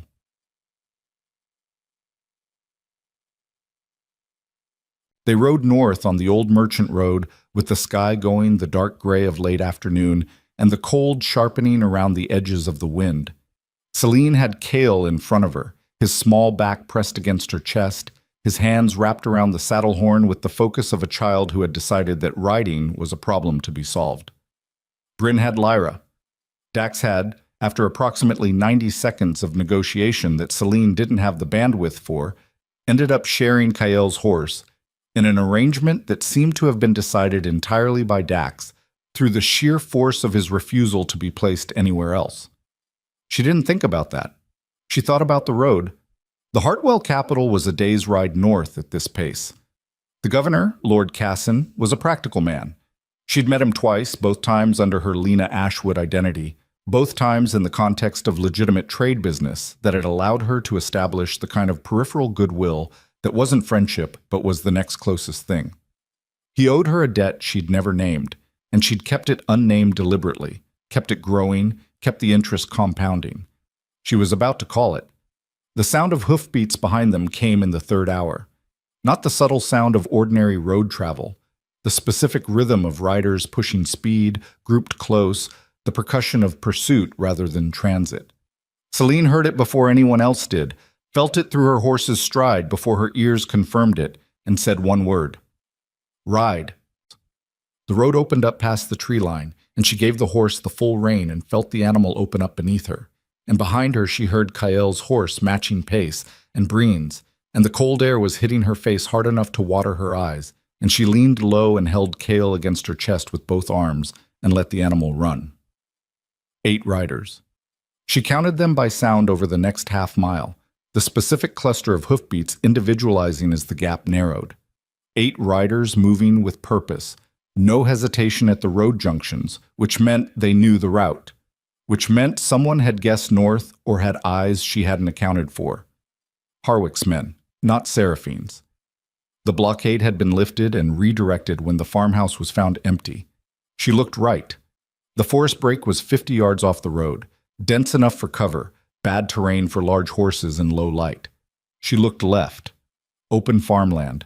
No cover. She looked ahead. The road bent sharp east in another quarter-mile, around a stone ridge. She knew that ridge, had ridden this road twice. On the far side of the ridge, a tributary of the Hartwell River ran close to the road. This time of year, with the flooding from the eastern pass backing up into the northern watersheds, that tributary would be high. Crossable, but barely, and only if you knew the specific ford 20 yards south of where the road met the bank. She knew the ford. "Left at the ridge," she called back. "Hard left. River crossing." She didn't check if Kael heard. She hit the ridge bend and went left, off the road, down the embankment, and she heard the river before she saw it, high and fast and brown with runoff, the specific sound of water that had forgotten it was supposed to be polite. The ford was there, a line of submerged stones, barely visible as a slight slowing of the surface, 20 yards south of the road crossing, exactly where she'd marked it in her memory 18 months ago against the possibility of exactly this. She took her horse in. The cold hit like a wall, up through the stirrups, over the horse's back, soaking her boots immediately. Kael made no sound, just tightened his grip on the saddle horn. The current was strong enough to make the horse work for every step, leaning into it, hooves finding the stone line by feel. She came out the other side with 30 yards to spare before the first of Harwick's riders reached the bank. She turned to check. Bryn was across, Lyra's face entirely dry-eyed and furious in the specific way that meant she was processing something she intended to have opinions about later. Kael was 3 lengths behind, Dax still in front of him, the boy's back rigid with the same focused intensity he'd carried since the market. All across. Harwick's 8 riders pulled up at the bank. 2 of them went in, tested it. The water hit their horses at chest height immediately. They were trying the road crossing, not the ford, and the current moved them sideways fast enough that one horse stumbled and they both pulled back. The ford was invisible from where they were. Celine watched them from the far bank for exactly 4 seconds. She was soaking from the knees down and her hands were going numb, and there was mud on Kael's coat, and her heart was slamming against her ribs with the particular violence of sustained emergency, and she watched those 8 riders on the far bank trying to find a crossing, and she felt something that wasn't quite satisfaction but was in the same county. She turned the horse north. Match. They reached the Hartwell capital at an hour past midnight. The governor's house was lit. That was the first thing. All the windows lit, staff visible moving inside, which was not the pattern of a household at rest. Someone had sent word ahead. She didn't know who, and the not knowing sat in her chest like a splinter. Kael pulled up beside her at the gate. His face in the torchlight was drawn with the specific exhaustion of a man who had spent the last 8 hours moving on adrenaline and was beginning to feel the bottom of it. There was a cut along his jaw she didn't know the origin of. Somewhere in the river crossing, she thought. "I know this looks like a trap," he said, looking at the lit windows. "It might be," she said, "but you're going in." "Yes." He looked at her. "Because you trust Casson." "Because I trust the debt," she said. "People are unreliable. Obligations with teeth are more reliable." She looked at the gate. "And because we have 6 hours before Seraphine's second delegation figures out we came north, and we need those 6 hours to be inside walls with a territorial governor on record as having extended protection." Kael absorbed that, nodded once. The gate guard looked at them. 2 adults on horseback, soaking wet, 3 children clearly exhausted, 1 additional woman. And his expression went through the calculation that gate guards made when the situation exceeded their briefing. "Lena Ashwood," Celine said. And her party. Tell Lord Casson the winter debt is called. The guard went inside. They waited in the cold. The door opened and Lord Casson himself came down the steps. 60 years old, compact, with the quick eyes of a man who had survived Hartwell's particular brand of territorial politics for 4 decades by being smarter and faster than everyone who'd tried to use him. He looked at Celine, looked at Kyle, and she watched the recognition move through him. The scar, the size, the bearing that was what it was, regardless of what clothes you put on it. Lena Ashwood, Casson said, has apparently been keeping interesting company. Lord Casson, Celine said, I need shelter, a secure room, and 3 hours of your time, in that order. He looked at her for a long moment. Come inside, he said. The 3 hours became 5. Casson listened with the still focused attention of a man who had heard a great number of things over a long career and had developed the capacity to receive large information without visible reaction. He asked precise questions.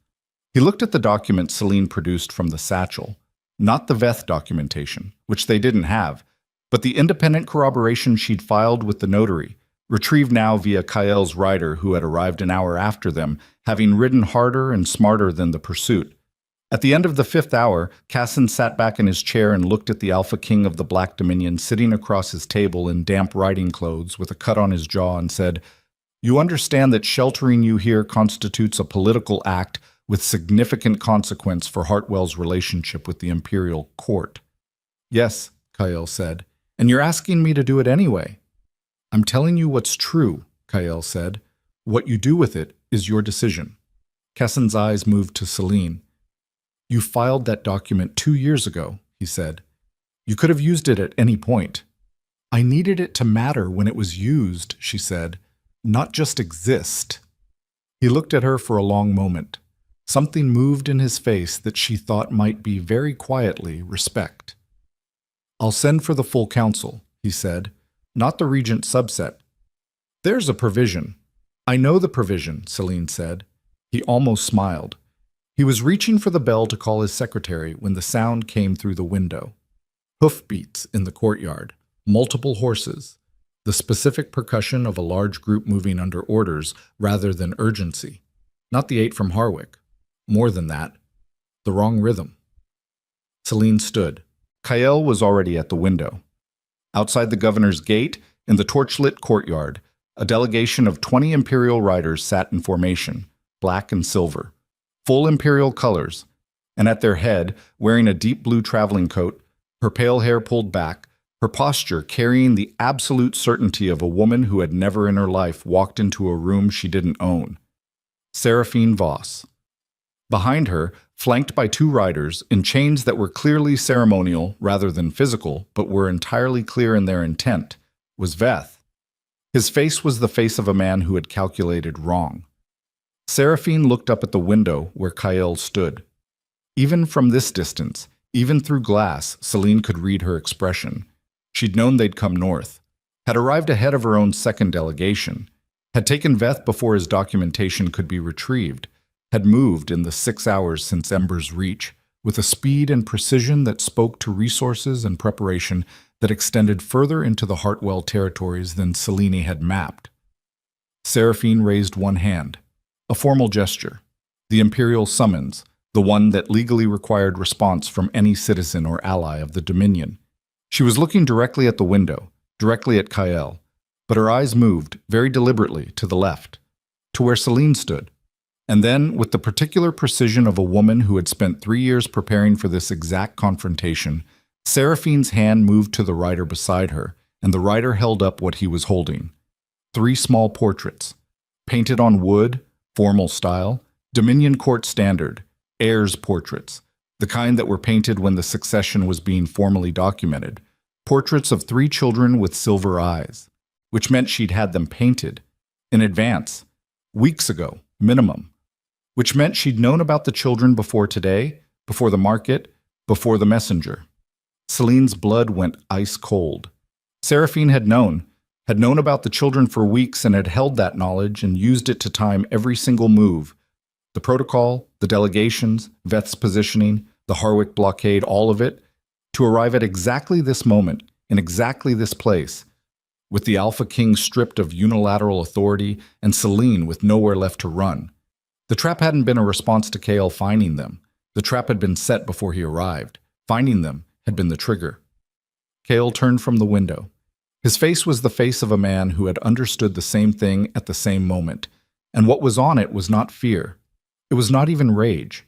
It was the absolute final stillness of a man who had just watched every piece of careful thinking get outmaneuvered and had arrived at the place beyond strategy, the place where only one thing remained.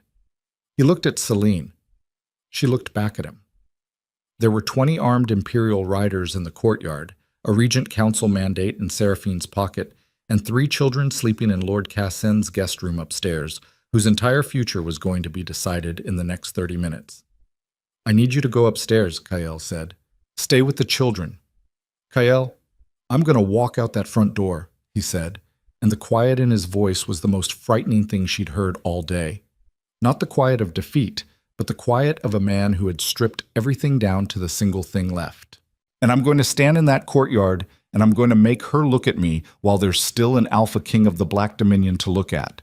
Because whatever she's prepared for tonight," he picked up his blade from the table, "she's not prepared for me to stop being careful." He walked to the door. "Kael," she said. He stopped with his hand on the frame. "She has Veth," Celine said, "which means she has the documentation, or she's controlled what he can deliver. Either way, a full council session now gives her everything she needs." "I know," he said. "Then what?" "I said she's not prepared for me to stop being careful," he said. He looked back at her over his shoulder, the cut on his jaw, the exhaustion under his eyes, the absolute zero of a man who had burned through every other option and arrived at the last one. The council can't convene without all 11 members physically present. 3 of her members are in the capital. 3 of mine are in the capital. That leaves 5 members unaccounted for. If I can get word to my 5 in the next hour, they can refuse to convene. No quorum, no session, no formal authority. She ran it, fast and hard. "She'll have anticipated that," Celine said. "Maybe," he said, "but she's also standing in a Hartwell courtyard with 20 riders and a territorial governor who hasn't decided yet what he owes the Empire versus what he owes himself. Which means she's not as certain as she looks." He turned fully from the door. That portrait move was a threat. It was also desperation. You don't threaten people you've already beaten. Celine looked at him. He was right. She'd read Seraphine's expression wrong, or not wrong, but incomplete. The certainty was real. The desperation was also real. Both things at once, which was the most dangerous combination a person could be. "Go upstairs," Kael said. "Lock the door. Give me 20 minutes. She went to him, stopped 1 foot away, put her hand flat against his chest for exactly 2 seconds. Not reaching for the past, not for what they'd been or might have been, just the present weight of it, the simple human fact of him being alive and standing here. He put his hand over hers. Brief, hard. Let go. She stepped back. He walked through the door. She heard his boots on the stone floor. Heard the heavy front door open. Heard the courtyard go very quiet in the way courtyards went quiet when someone walked into them with the intention of taking all the available gravity. She heard Seraphine's voice, controlled, sharp, carrying the formal register of the regent's authority. She heard Kael's voice cut across it. 1 sentence. She couldn't make out the words from here. She heard the silence that followed. Then she ran upstairs. The children were awake. Of course they were awake. They were alpha-born and the air was loud with tension, and all 3 of them were sitting up in the wide guest bed in the dark with their silver eyes catching the torchlight from the courtyard below, and Dax was already at the window. "Come away from the window," she said. Dax did not come away from the window. He was looking down at the courtyard with his father's exact expression, that total assessment, that refusal to be moved, and he said, in the clear, flat voice of a 3-year-old who had apparently spent the last 12 hours updating his entire model of the world, "That woman wants to hurt us." Celine pulled him back from the window and put herself between him and the glass. "Yes," she said. "Father's going to stop her," he said. Not a question. She looked at her son's silver eyes in the torchlight, thought about the man downstairs walking into a courtyard full of 20 riders with nothing but a blade and the last piece of authority he had left. "We're going to stop her," she said. Below, the courtyard erupted. The courtyard erupted with the specific violence of 20 armed men receiving contradictory orders at the same moment. Celine heard it from the upstairs window. The crash of something heavy, a horse shying hard, two voices cutting across each other at volume. And she made herself stay back from the glass because the children were behind her, and silhouetting herself in a lit window was the kind of mistake that only needed to happen once. She listened instead. Cale's voice was the loudest. Not screaming. Cale never screamed, had always used volume the way a smith used a hammer, deliberate and targeted. And what she heard in it was something she'd only heard a handful of times in 11 years. The full alpha register, uncontrolled, the thing that lived below strategy and training and 12 years of learning to be a king, the thing that came out when there was nothing left to lose. She heard Seraphine's voice answer it, sharp and structured, the formal language of the regent's authority, the legal instrument she'd built and planned and was deploying now with the precision of someone who had rehearsed this exact confrontation. Then she heard a third voice, Casson. She moved to the edge of the window and looked down at an angle. Casson had come out of the house behind Kael. He was standing 2 steps back, in the specific posture of a territorial governor invoking jurisdictional standing, and he was speaking to Seraphine's riders with the flat authority of a man who had been doing this for 40 years and was not impressed by imperial colors. She couldn't hear his exact words. She could read the effect. The riders nearest to him shifted. One looked at Seraphine, one looked at his hands. Casson was calling the debt. Not to her. He was calling it to the Empire, invoking Hartwell's treaty protections, and doing it in a way that put every one of those 20 riders in the position of choosing between their immediate orders and an international incident. She'd wondered, in the months after she'd first established the goodwill with Casson, what form the debt would take when she finally named it. She'd expected it to be simpler than this, more transactional. She had not expected him to walk into a torchlit courtyard at midnight and put his entire territory's relationship with the Dominion on the table. Celine pulled back from the window and turned to the children. "Get your boots," she said.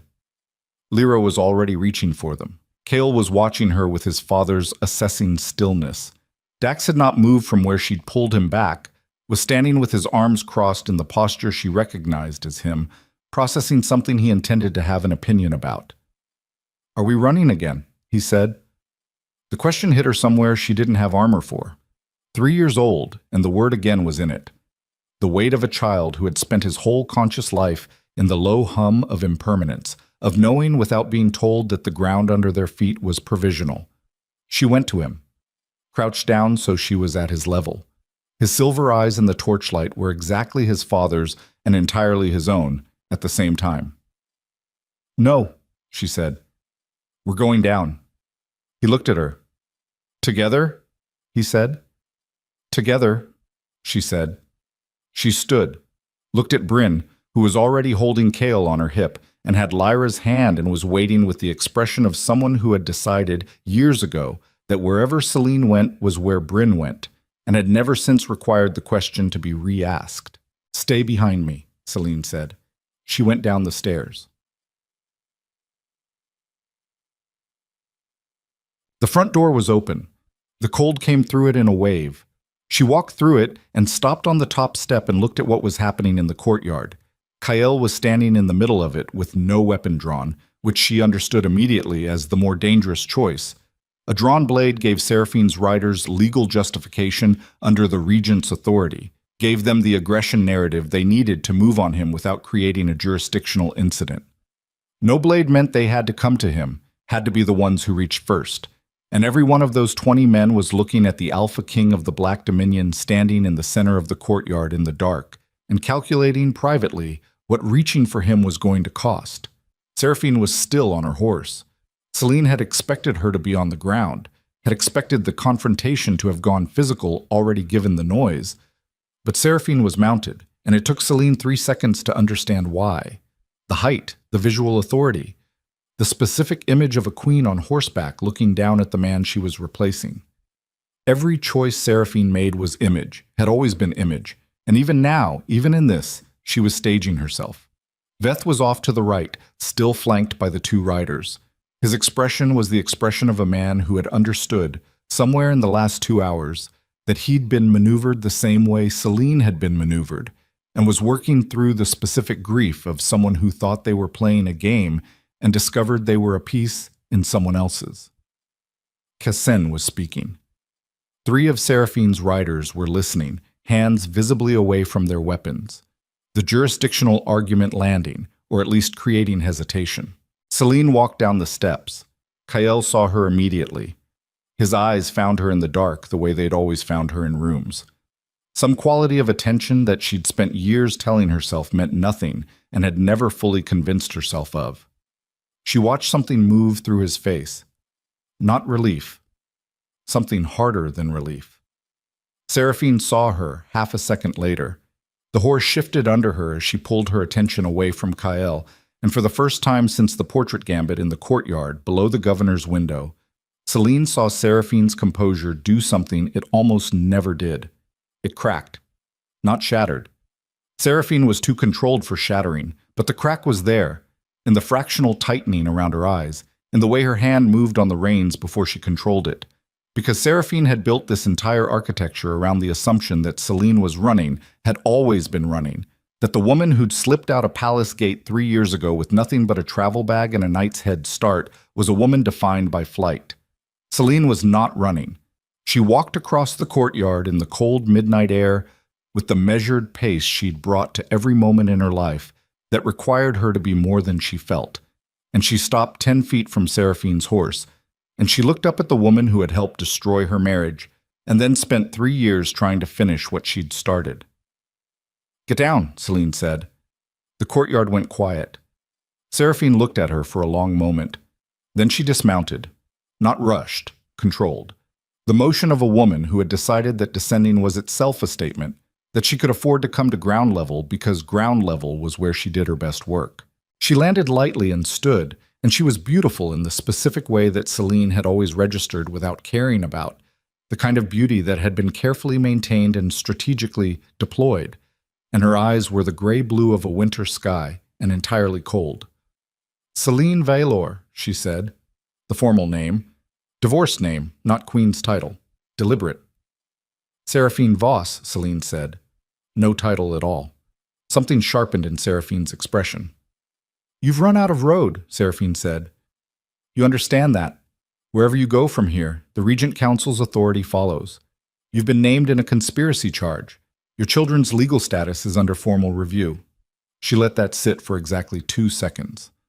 "Come back to the capital. Let the council process work. You'll have opportunity to present your case." "In front of 3 council members who attended your planning meetings," Celine said. A pause. Very brief. "Council proceedings are impartial. Harwick attended your second meeting," Celine said. "Solon attended all 3. Bren the Elder drafted the language in the 3rd memorandum's addendum." She watched Seraphine's face. "The addendum about management. You remember that word. The cold between them was not just the midnight air." "You have no evidence of that," Seraphine said, and the control in her voice was extraordinary. Celine gave her that. A lesser person would have fractured at the 3rd name. "I have a notarized document filed in the Hartwell Capital's Public Record Hall 2 years ago," Celine said. "Witnessed, signed, sealed. A full account of every meeting, every name, every date, with corroborating records from sources I spent 4 years building inside your own network." She paused. "It was delivered to Lord Cassin's office 2 hours ago." Seraphine said nothing. "You have Veth," Celine continued, "and maybe you have whatever documentation he was holding, or maybe you've made sure he can't deliver it. But you don't have mine, because mine has been sitting in a notary's sealed archive for 2 years, and it doesn't require Veth to be free or cooperative or alive. It requires nothing except for someone to open the file." The horse behind Seraphine shifted. One of the riders moved his weight. "You've built 3 years of planning," Celine said, "on the assumption that you were the only person in this situation doing the work, that I was a woman who ran away." She tilted her head. "I didn't run away. I went somewhere I could build without you watching. And I built." Seraphine looked at her. The cold eyes ran the calculation. Celine could almost see it, The speed of a genuinely intelligent person running the new information against the architecture of what they'd constructed and finding the specific place where the foundation had been compromised. "It doesn't matter," Seraphine said, and the shift in her voice was subtle, but there, the register of someone changing approaches mid-engagement. "One document doesn't void the Regent's authority. The protocol is already invoked. The children's status is already under formal review. Whatever you filed, Celine, it takes time to process, and in that time, the full council, Kael said. He'd moved to stand beside Celine. She hadn't heard him cross the courtyard. He was 6 inches from her left shoulder, and his voice had the quality she'd heard from upstairs, stripped down to the thing underneath everything else. "The full council has to be physically present to formalize the Regent's authority," he said. "All 11. You have 6 in the capital. I have 5 unaccounted for." He looked at Seraphine. "I sent word 2 hours ago." Another pause. Longer. "You can't reach them in time." "Meister Allin is in Hartwell for the trade summit," Kael said. "Has been for a week. Lord Councillor Penn has a house 4 miles from here. I visited twice, he knows this road. And Councillor Vash is 3 hours north, which is a hard ride, but not an impossible one." His jaw was set. "Without all 11 present, you can't convene. Without convening, the Regent's authority doesn't formalize. Without formal authority, you're standing in a territorial governor's courtyard in the middle of the night with 20 riders and a conspiracy charge that the subject of it is disputing in real time, with documentation filed in a public archive." He looked at her with the flat silver eyes. "How does that look to the council members who haven't decided yet which way to fall?" Seraphine's jaw tightened.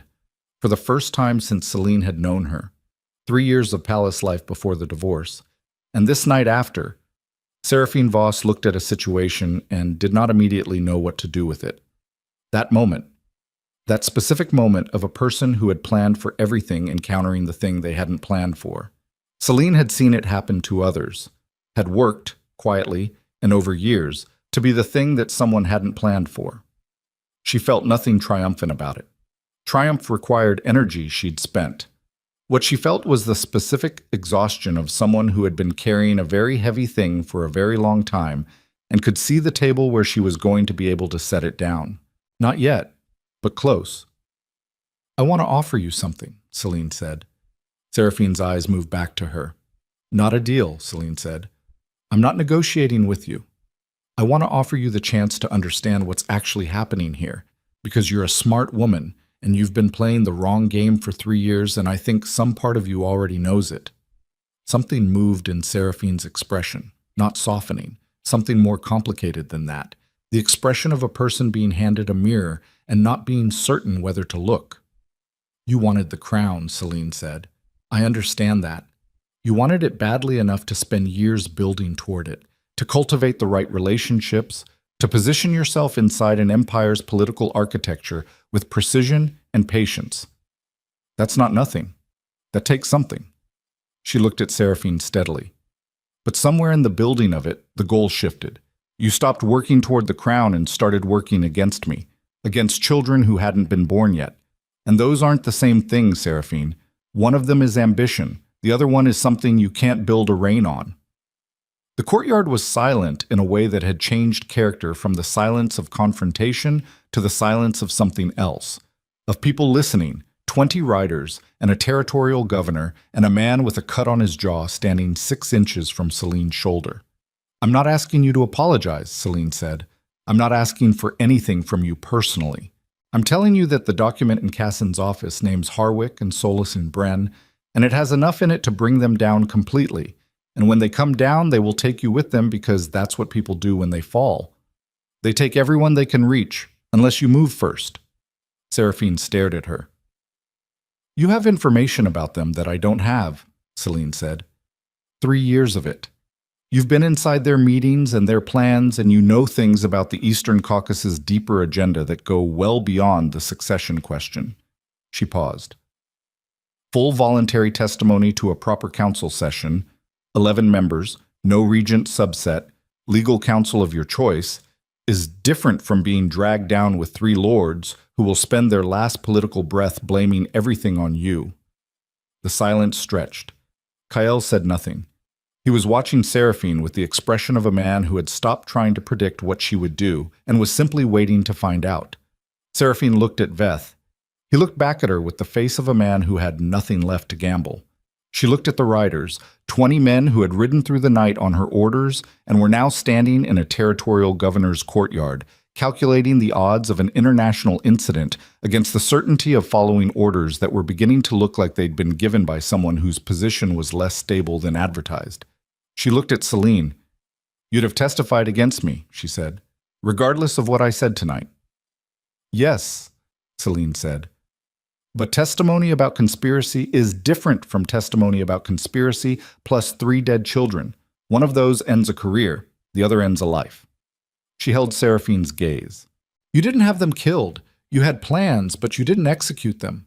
I think some part of you pulled back from that specific line, and I think that part of you is worth talking to." Something went through Seraphine's face, deep and fast, like something breaking up far below the surface. She controlled it in approximately 2 seconds, which was impressive, and when she spoke her voice was steady. "I want counsel," she said. "And I want the testimony arrangement in writing before I say another word to anyone." "Cassin will witness it," Celine said. Seraphine looked at the governor. "Yes," Cassin said from the steps, where he'd been standing in the silence of a man watching something he hadn't expected and was reassessing everything he thought he knew about the woman he'd been housing as Lena Ashwood. "I'll witness it." Seraphine handed her reins to one of her riders. She turned and walked toward the house, and the specific quality of her walk, the still perfect posture, the controlled pace, the image maintained past the point where most people would have let it go, was the saddest thing Celine had seen all night. Power that had forgotten what it was for, all that architecture with nothing alive inside it. She watched Seraphine go through the door and felt nothing except the residue of 3 years of low-level fear finally beginning to metabolize into something less toxic. The arrest came over the next 4 days. Harwick went first. Kale's 5 council members, convened via hard writing and harder argument, produced a quorum that the Regent subset couldn't override. And the document from the public archive had his name on it in enough places and in enough detail that his defense lasted approximately 1 session before it collapsed. He was a man who had built his security on the assumption that the evidence against him was distributed and siloed, and could not be assembled in one place by one person. He had not accounted for 3 years of systematic preparation. Solon and Bren the Elder fell in the same session.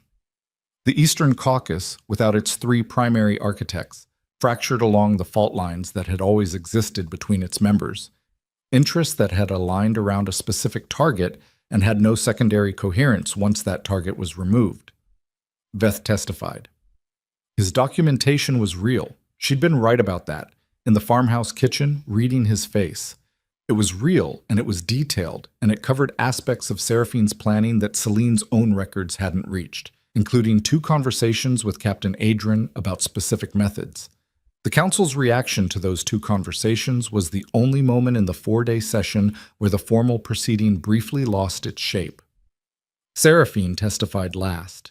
Her counsel was good, and her preparation was thorough, and she gave the council everything she'd agreed to give: the Eastern Caucasus meetings, the logistics of the protocol invocation, the network of assets inside the palace.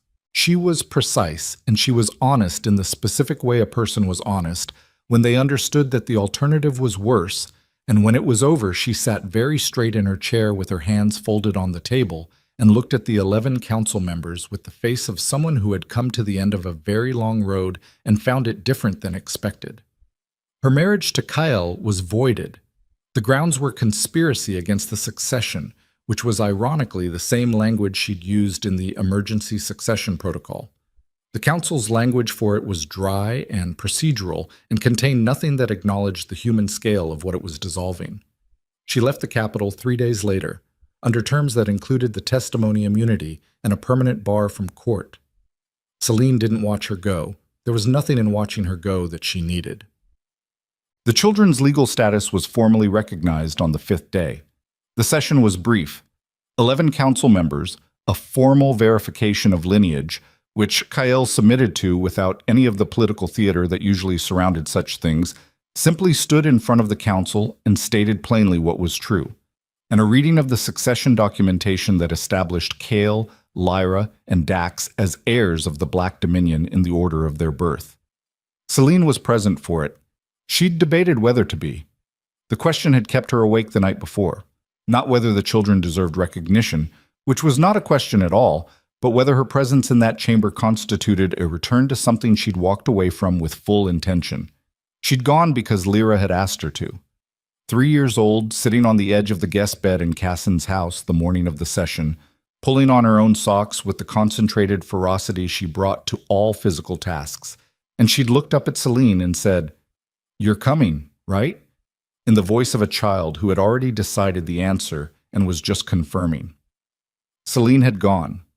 She sat in the gallery and watched her 3 children stand in front of the Imperial Council of the Black Dominion and receive the formal acknowledgement of what they'd always been.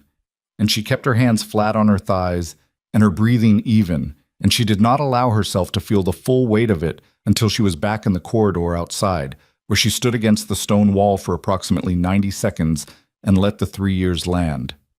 Not weeping. She didn't weep. What she did was breathe, but 3 long, uncontrolled breaths, the kind she hadn't allowed herself in years, the kind that acknowledged that the body had been carrying something at a cost and was finally, cautiously, setting it down. Bryn found her in the corridor. She didn't say anything. She stood next to Celine and looked at the wall opposite and waited. That was friendship, not the performance of it, the actual thing. Someone who knew when presence was the only language that fit.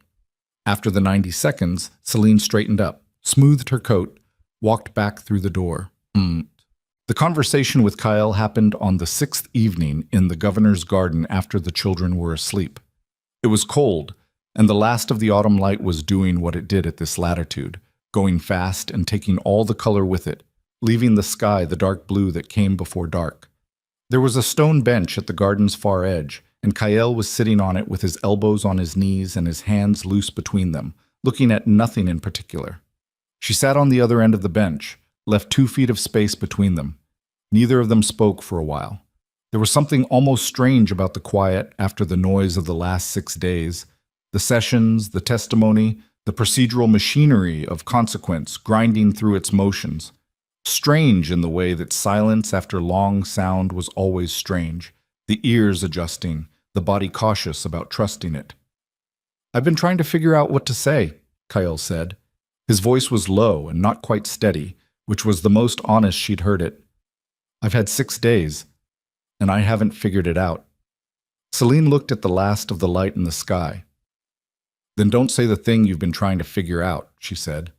He looked at her. "Say what's actually true," she said.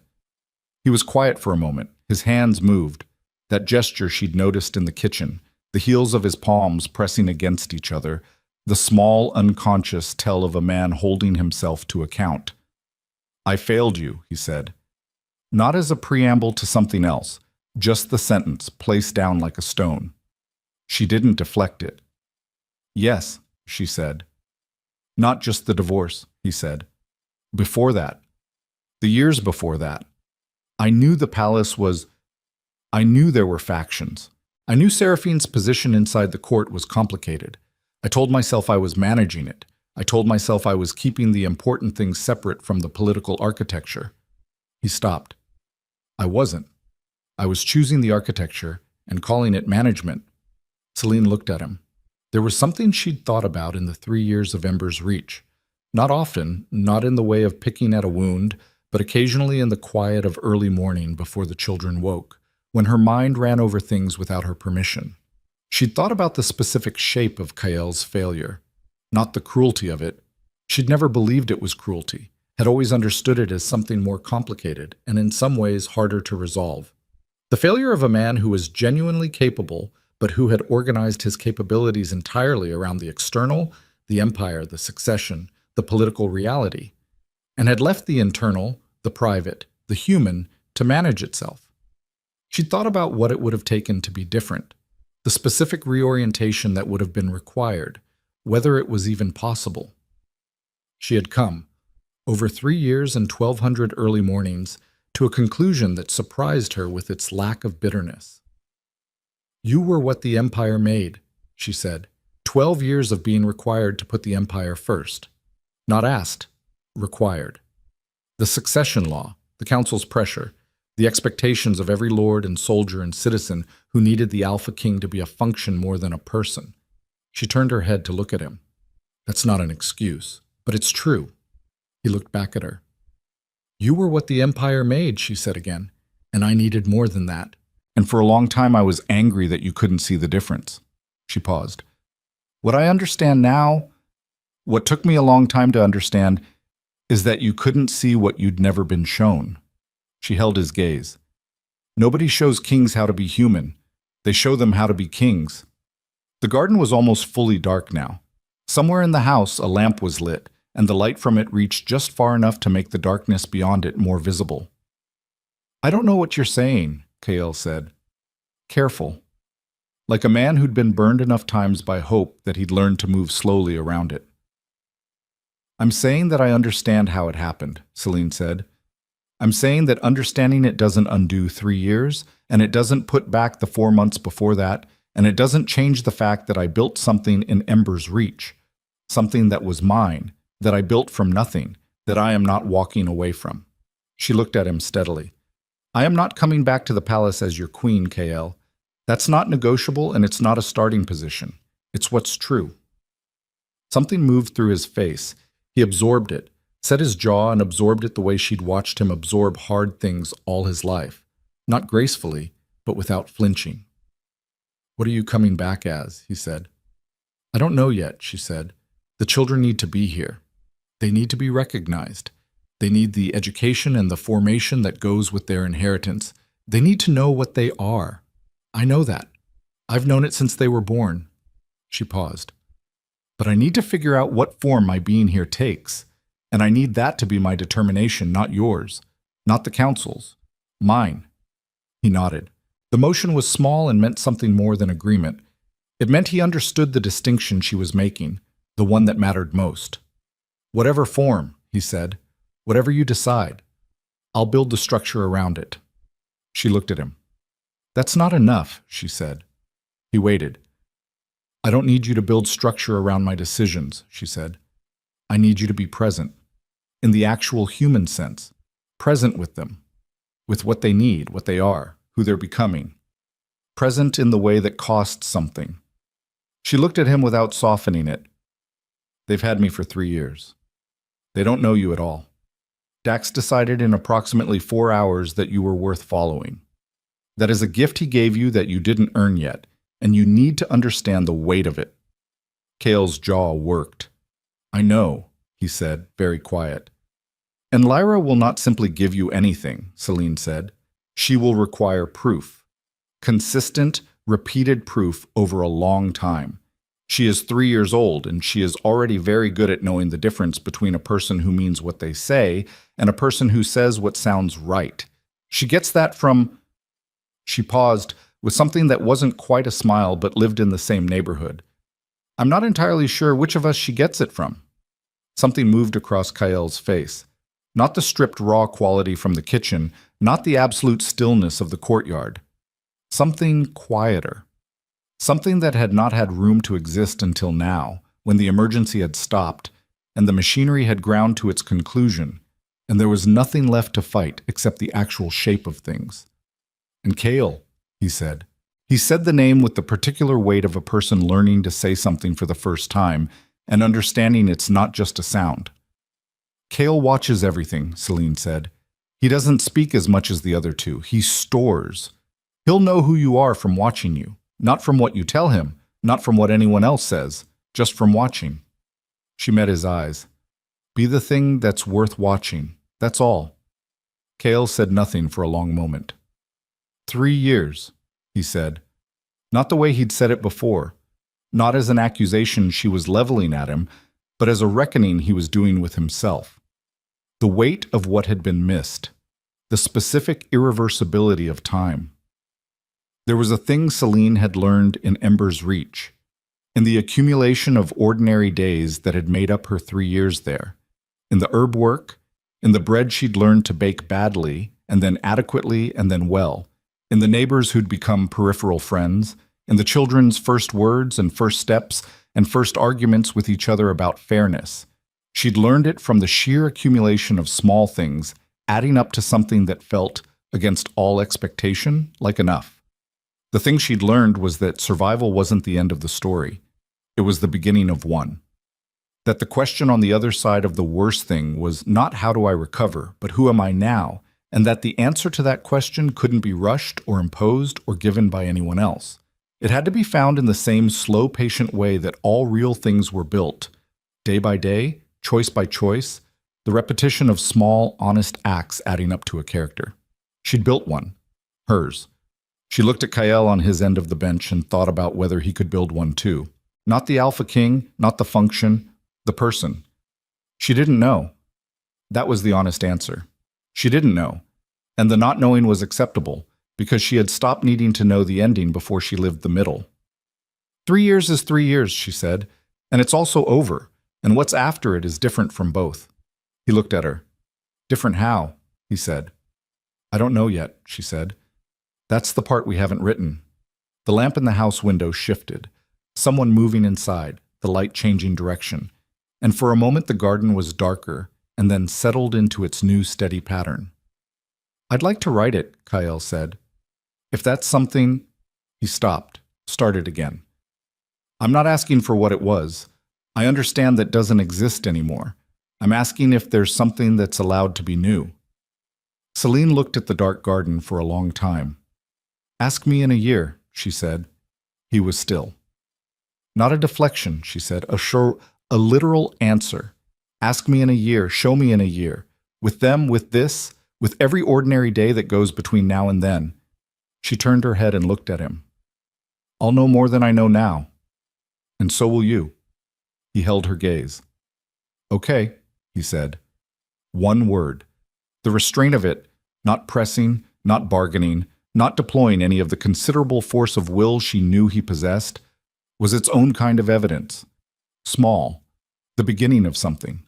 She looked away, back at the dark garden and the last trace of light at the horizon's edge.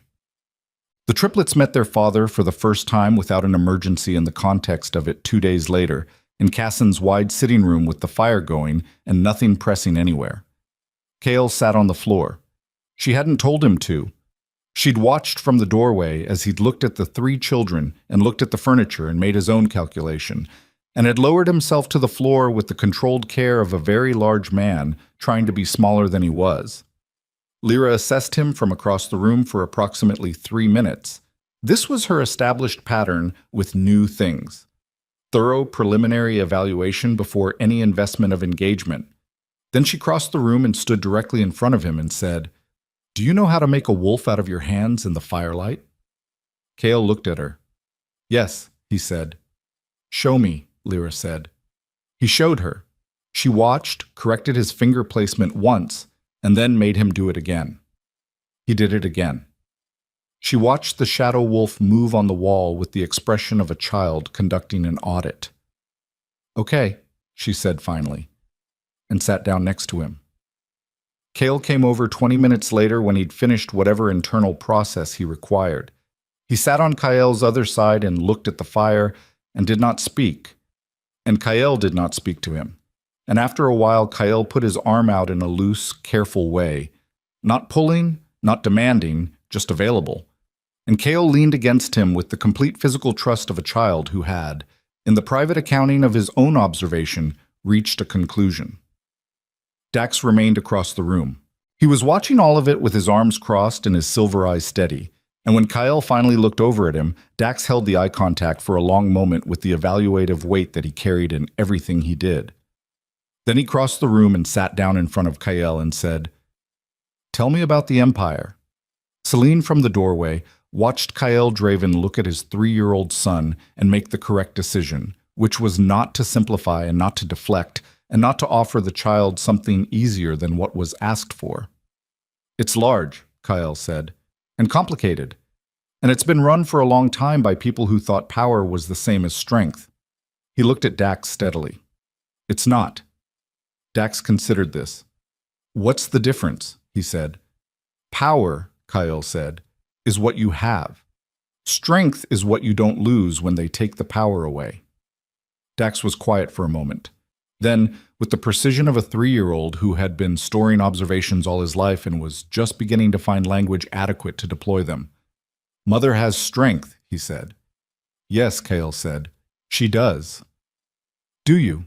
Dax said. Cale looked at his son with the face of a man learning, for the first time, what it felt like to be truly seen. "I'm working on it," he said. Dax appeared to consider whether this was an acceptable answer. He uncrossed his arms. He sat down fully, shifting from the posture of evaluation to the posture of someone who had made a provisional decision to invest. He leaned forward and looked at the fire. "Okay," he said, the same word Lyra had used. The family resemblance, Celine thought from the doorway, was going to be formidable. She stayed in the doorway and watched the fire and the 4 of them. Kyle on the floor, the triplets arranged around him in their 3 different configurations of trust, all of them slowly becoming something to each other in the way that only happened in the accumulation of ordinary moments, the way that couldn't be rushed or staged or achieved through will alone. She thought about the journey that had brought them here, the pen on the divorce paper, and the gate in the rain, and the 12 feet of tunnel, and the market square in Ember's Reach. The nights she'd spent by the window with cooling tea, reading news from the Dominion, staying ready.